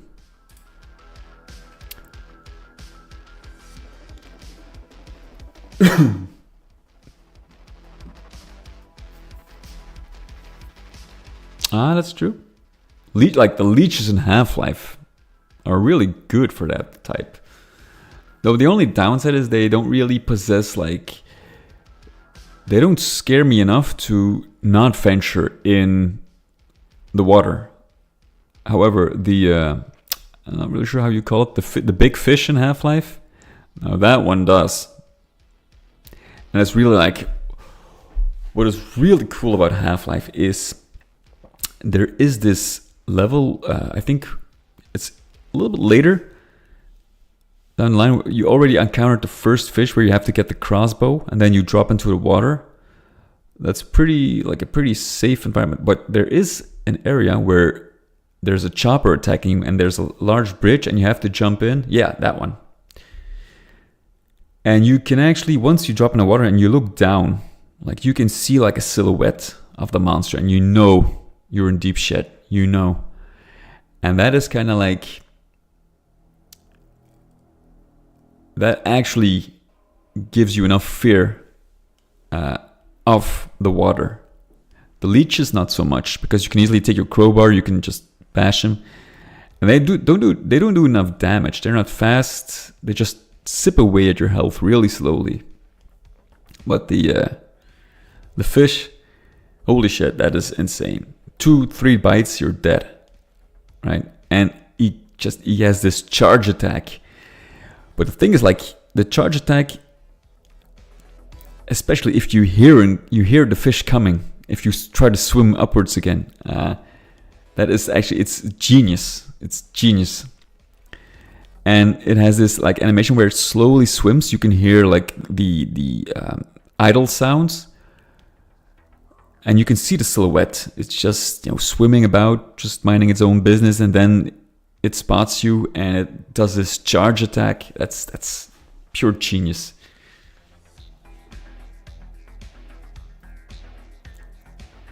The only thing is you have to have deep water. There's nothing like on the surface, like a major threat on the surface. Well, it did scare the shit out of me back then. Oh, wow. That is cool. Or like a fish that has like this, that kind of emits this light at certain intervals. There are some fish who actually have basically like a light. And then like, oh yeah, for example, anglerfish indeed. And then if it spots you, you can see the light becoming a little bit brighter and then it goes off. Like that would be cool. But I'm not really sure what they're called in Blood 2. You have these sort of leech types where they kind of jump on your back and you see these. You can't really shake them off, or it's very hard to shake them off. where you have like a sort of like a parasite. That is what scared me shitless back then. Because they're like, if you get caught once, you slowly die. And there's, I can't remember there was a way to get them off your back. But they kind of distort your vision. So it was really like, you really had to avoid them. Or in Half-Life 2, you have these head crabs. Like a variant. And if they hit you, you drop down to 1% health. So that means you're very, very vulnerable for a short amount of time. And then it slowly goes back up to your regular health, or what it was before the attack. That's also a very, very cool mechanic. It doesn't really give it an unfair advantage. Yeah, the spiders, and you had like a water creature as well that was in the sewers. Hold on, gotta look it up now. Hold on, let me check real quick if I can find it somewhere. There were these spiders indeed, but there was like a water creature as well. I think, was it called a leech?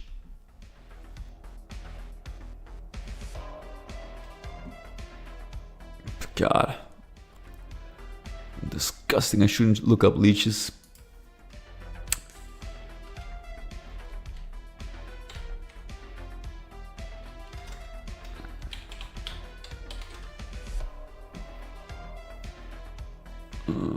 Okay, if you try to search for blood and parasite in the same sentence, you get anything but Blood 2 the game. Blood 2 The Chosen, I think it was.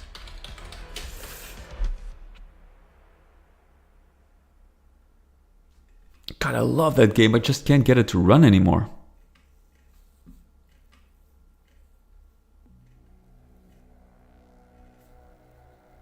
Well, you have to be very specific, I guess. I can't remember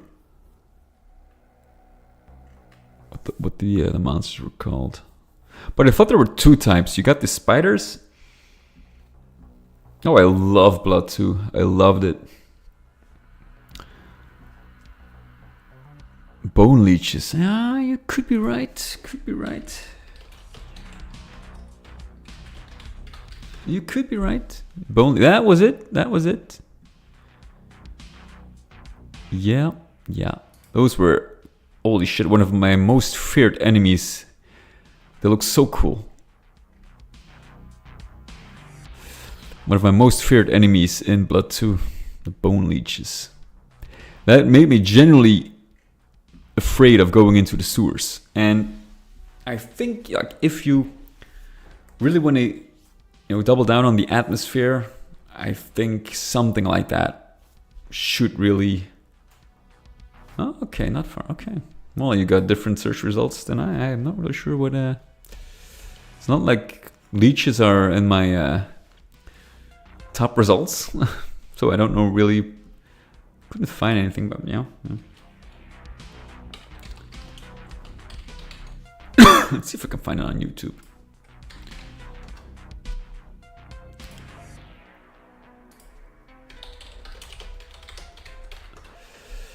No, I really love Blood 2.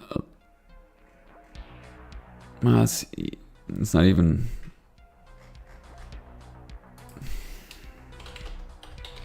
I just can't get it to run on my PC. I can't. I'm still hoping for like remaster. Sewage treatment plant? Yeah. It's kind of hard to find like a video that goes specifically that shows the bone leech specifically. Yeah, I don't want to go through all the gameplay to just stumble upon it, but you know, if you happen to a virtual machine, ooh. No, but there's like I bought a version on GOG, but it says Windows. I kind of looked over it because I was so happy that I found like a version, but it requires Windows, a different Windows version, I think, and I just can't get it to work.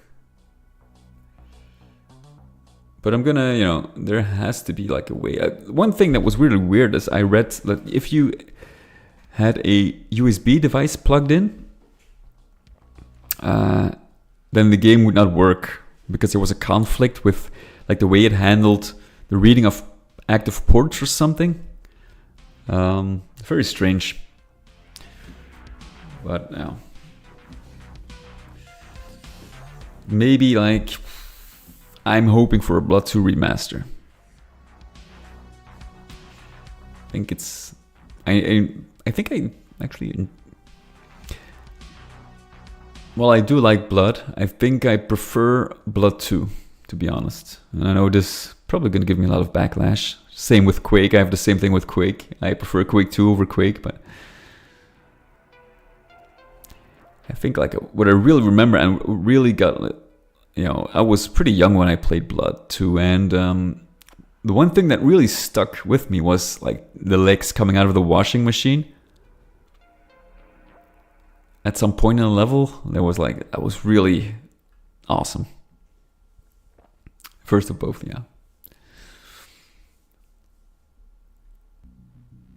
The Blood 2 definitely has had its faults, and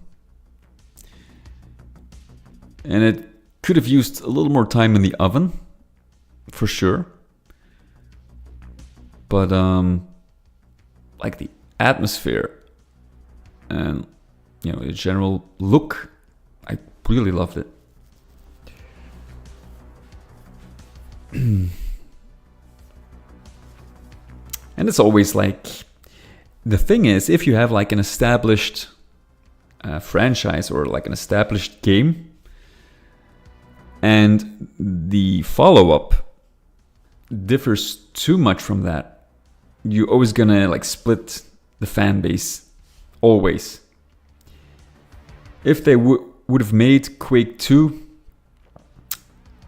if they named it differently, because it is a different game, it has nothing to do with Quake.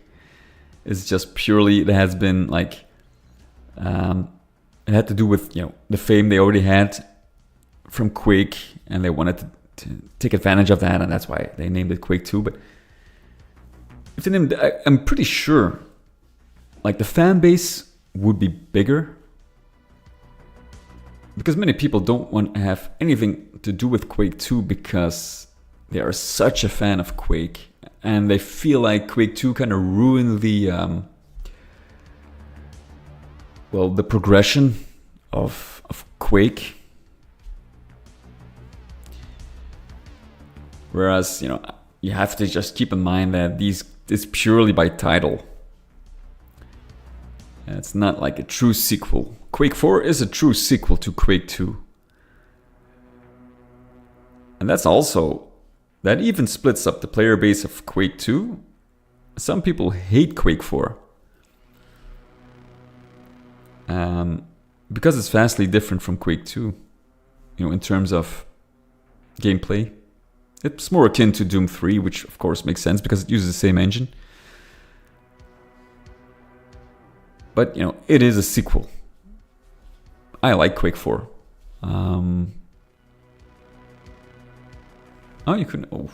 I think I finished Quake 4 8 times, 9 times maybe 10 times even. I absolutely love it. And mainly because it's not so much that I compare it to Quake 2. It's because I compare it to Doom 3. Because now I learn to appreciate it more. But Quake, Doom 3, when it first came out, I was kind of disappointed because I was hoping I was disappointed because it was like a reboot, first of all, and second because it drastically altered the gameplay from Doom. If Doom 3 was a different title completely, then it would probably, I wouldn't have any expectations, And that's what the thing is, if you make a sequel or a reboot or whatever, if you use an existing established title, people have expectations always. If you use a new title, there are no expectations. So I think like that would also be like, it split the fan base as well.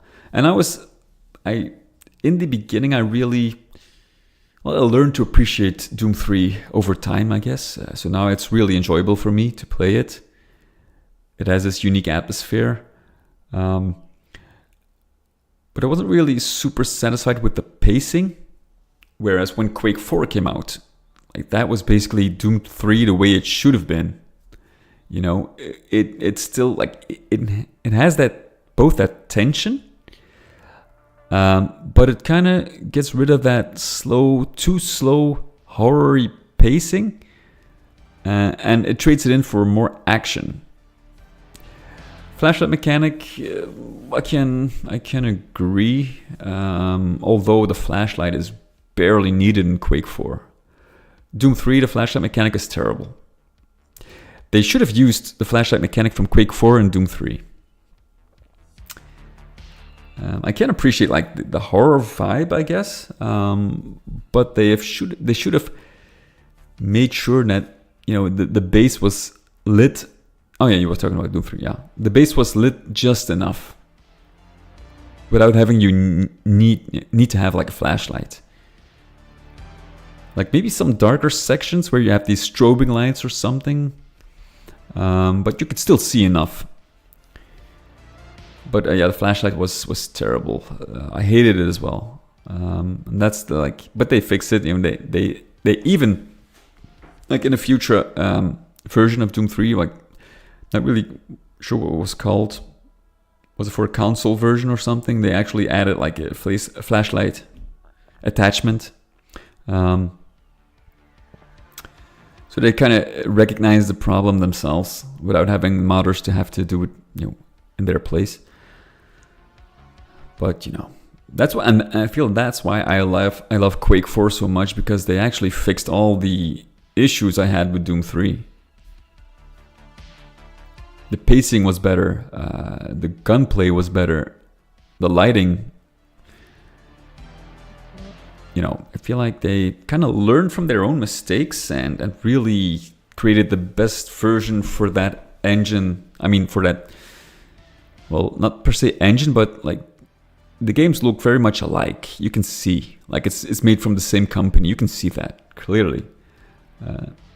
So they kind of learned from their mistakes from Doom 3 and really, you know, improved everything they could in Doom 4, in Quake 4. But you know, it all comes down to personal preference, of course. If I were to choose between Quake 2 and Quake 4, I would probably go for Quake 2. But I do consider Quake 4 a worthy successor. And the ending of Quake 4 absolutely begs for a sequel. Fortunately, I'm not really sure if we're ever going to see one.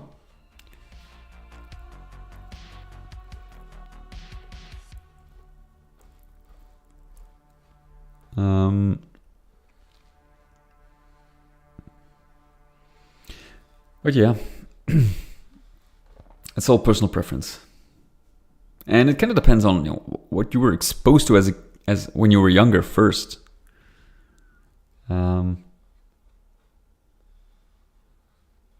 Like purely, like I could never see why Quake was so popular, because it was incohesive. I felt like they didn't really know what to create, so they created this mishmash of everything, like medieval, modern. It's kind of tied to the lore a little bit, I guess, but it felt like an experiment. Like they were internally struggling, like what we want to make. Do we want to make like a shooter or like a medieval hack and slash? Where I feel like in Quake 2, it's a very consistent game. You can see in Quake 2's design and everything, they knew exactly what they wanted to make. It is cohesive. It has like the monsters, they all fit in.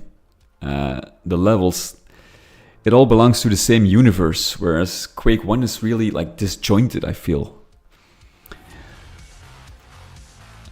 But it could be like, you know, aside from that, I did get exposed to Quake 2 before Quake 1. So maybe if I grew up with Quake 1, yeah, the gameplay, like, that is the thing. Like, it was revolutionary. Quake 1. Quake 2 didn't have that huge leap in technical, you know, from a technical standpoint, didn't have that huge leap as Quake. So it's kind of like the same thing with Unreal. Like, visually, it blew everyone away. When you saw it in magazines, they noted that, yes, this is actual gameplay. This is actual gameplay footage, because people wouldn't believe it, how great it looked. And Unreal Tournament, like, it's of course this different game, but the leap in technological advancements wasn't as high as Unreal. I can remember Unreal and Quake 2. I think they were competitors.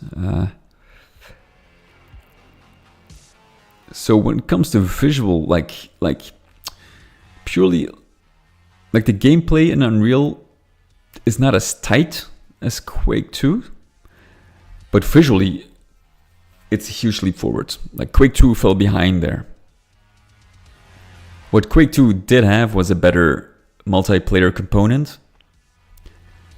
Unreal fell short in that department, but visually, and like the levels and the theme and the music, Unreal is number one for me. I mean, if there's one game that you say you have to get rid of everything, you know, everything you have, you can keep one game, and I think I'm gonna go with Unreal, to be honest. Because, like, the feeling when you stepped into that world after your ship crashed, you got out of your ship, the feeling you get when you first explored the world opened up, the music started, that was, wow. I don't think they could ever top it.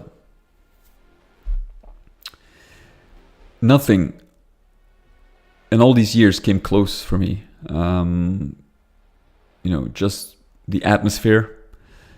Unreal is one of the most atmospheric games that I've ever played. And nothing came close. Like, if I like, very sometimes I kind of look up the OST for Unreal, and it still gives me goosebumps after all these years. It's actually insane. One of the best soundtracks ever made. So yeah, should definitely make a map for Unreal again at some point. But let's focus on this first, because, you know, like, gameplay wise, it's not the greatest game, Unreal. It's a bit like floaty. It's not as tight, but they were insanely creative with the weapons, the monsters as well. Like, you know, like the story. Story is simple, of course, but, you know, it just felt like, I don't know, it was good. I'm not really too fond of remakes, but there is one for Unreal, and it's actually a fan-made remake or remaster, so to speak. So they kind of improved all the levels. Let me see if I can find it real quick. And he's been making great progress. So if you can actually, I think you can actually just download Unreal for free.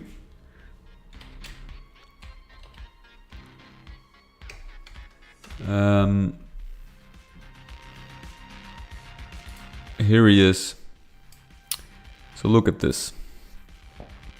Unreal Redux. This is basically the way way you should do like remasters. The course remains the same. Not really. There are, he does have some comparisons. That's early progress. So have a look. Like this is the original entrance and this is the improved one. So, I mean, this is what a true remaster should be. You need your original game, yes, but the original game is, I think it's for free on oldunreal.com. Because they removed the games from Unreal 2, downloads, Unreal. Full game installers. You can download it here for free. You got, I think, Unreal 2 maybe as well. Unreal Tournament, UK 2004. You can download those as well. So you have the original game right there. And Redux, it's not finished. But, I mean, look at this. This is... like, here's the original. Here's a remaster. That's... you know, that's pretty awesome. Yeah, errors go. The news Unreal UT 2K4 is free. Hey, Beeler, what is up, buddy?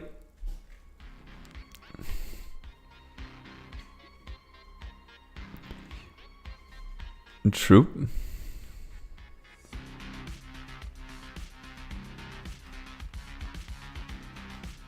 Like, even the models are being... wait a minute, this is... oh, this is somebody else, okay. Maybe they work together at some point. Would be great. And trust me, I made a map for Unreal, a few maps for Unreal. The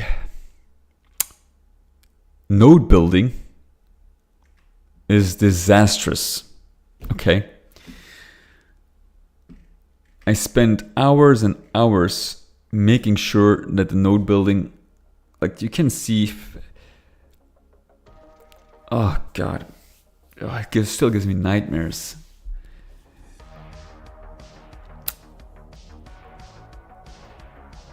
You can actually have like, you had like a node building mode where you could see like different colors and see which part of the map.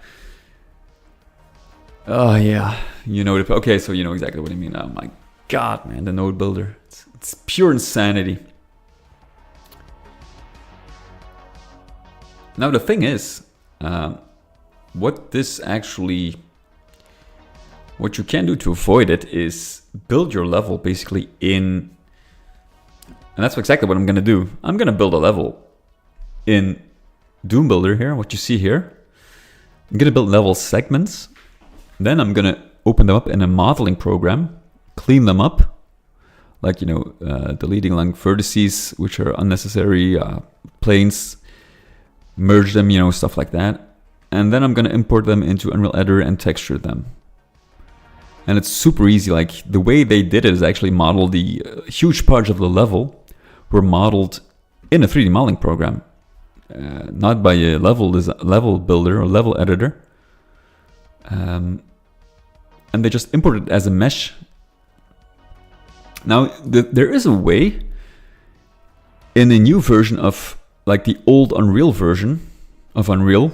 There are different, like, it's an improved engine, like GZ Doom is for Doom. You have something like that for Unreal.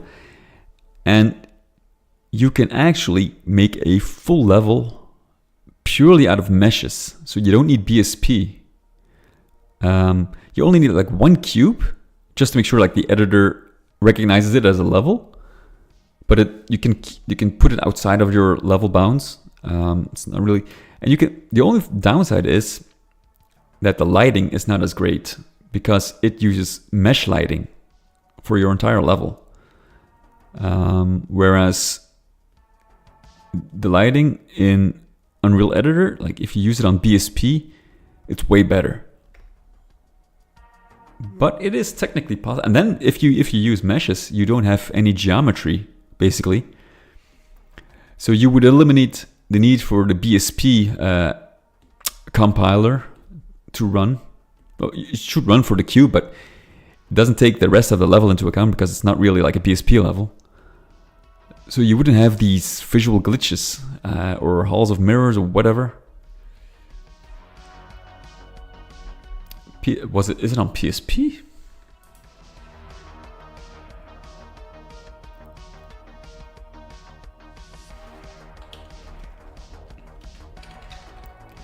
PSP. Really?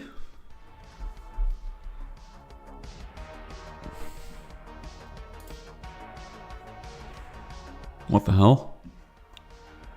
Holy shit. Okay. Do you have a PSP? I don't have one, but that's pretty cool.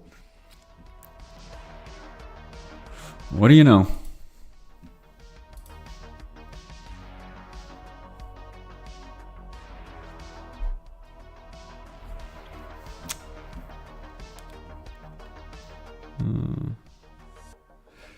Follow Bakersfield. It looks like to be 3 months. Yeah. Follow Bakersfield. Which engine is it on? No. I was talking about BSP, binary space partitioning.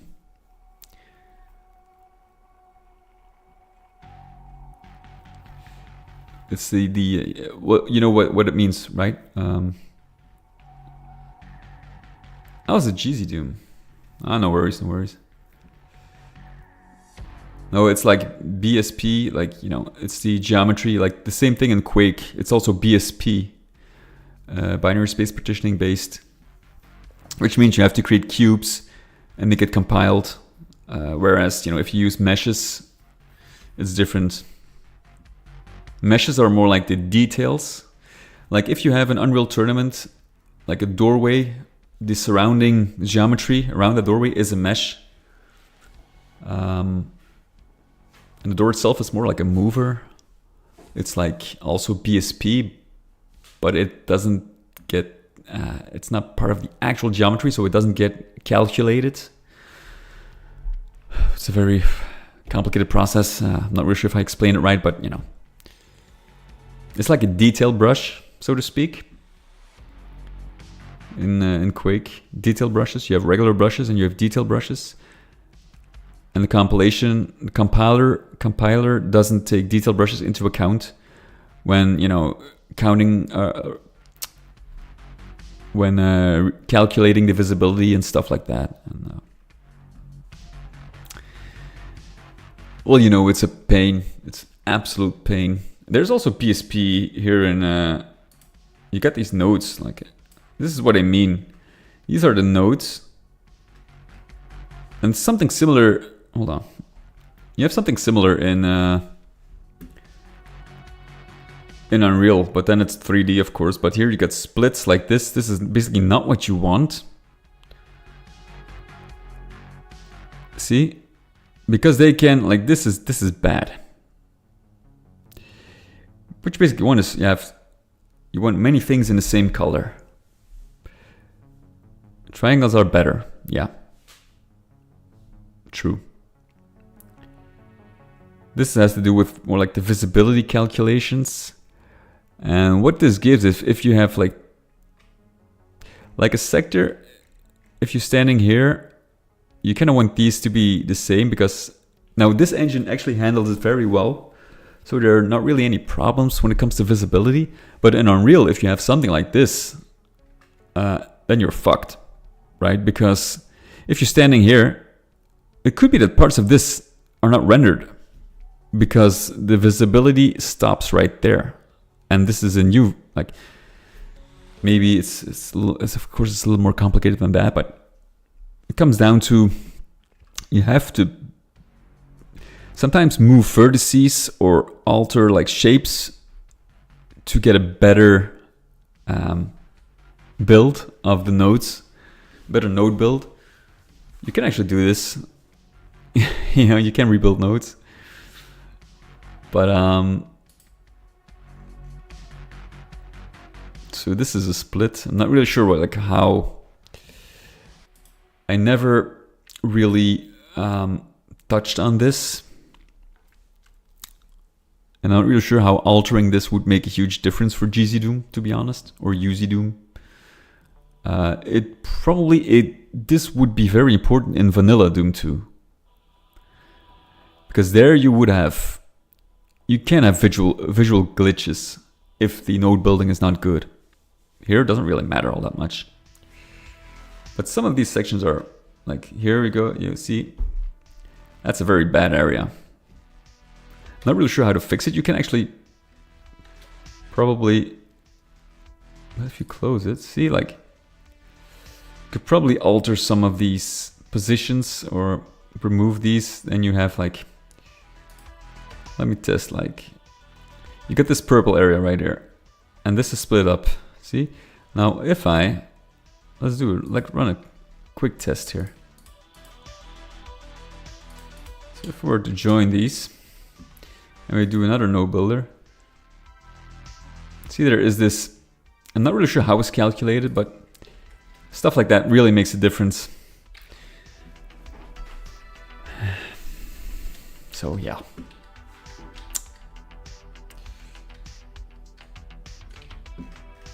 But again, it's GZ Doom, so sometimes when it gets super complicated, sometimes there are glitches, but it usually is solved by just moving sometimes back and forth, like one vertex, and that would be enough. So it's very strange. I'm not really sure how, like, but I'm not going to look into it because that is a world I would rather not be in, to be honest. If it works, and that's fine for me, you know.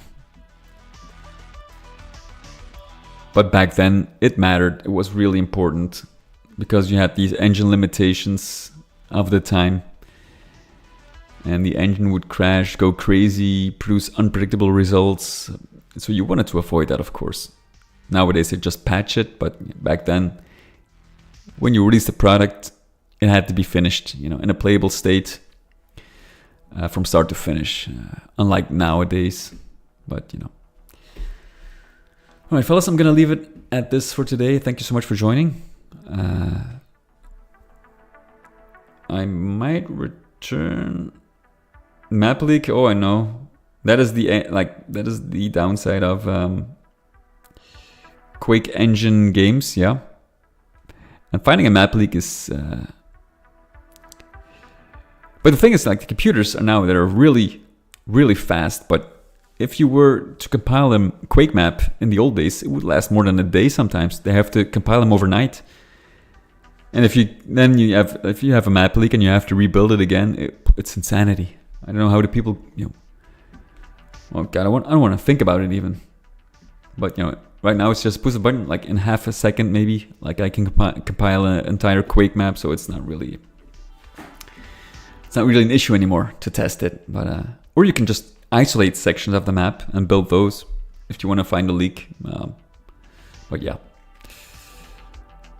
if we let's address that if we ever come across it again. So thank you for watching again, and I'll see you fellas very soon. Take care.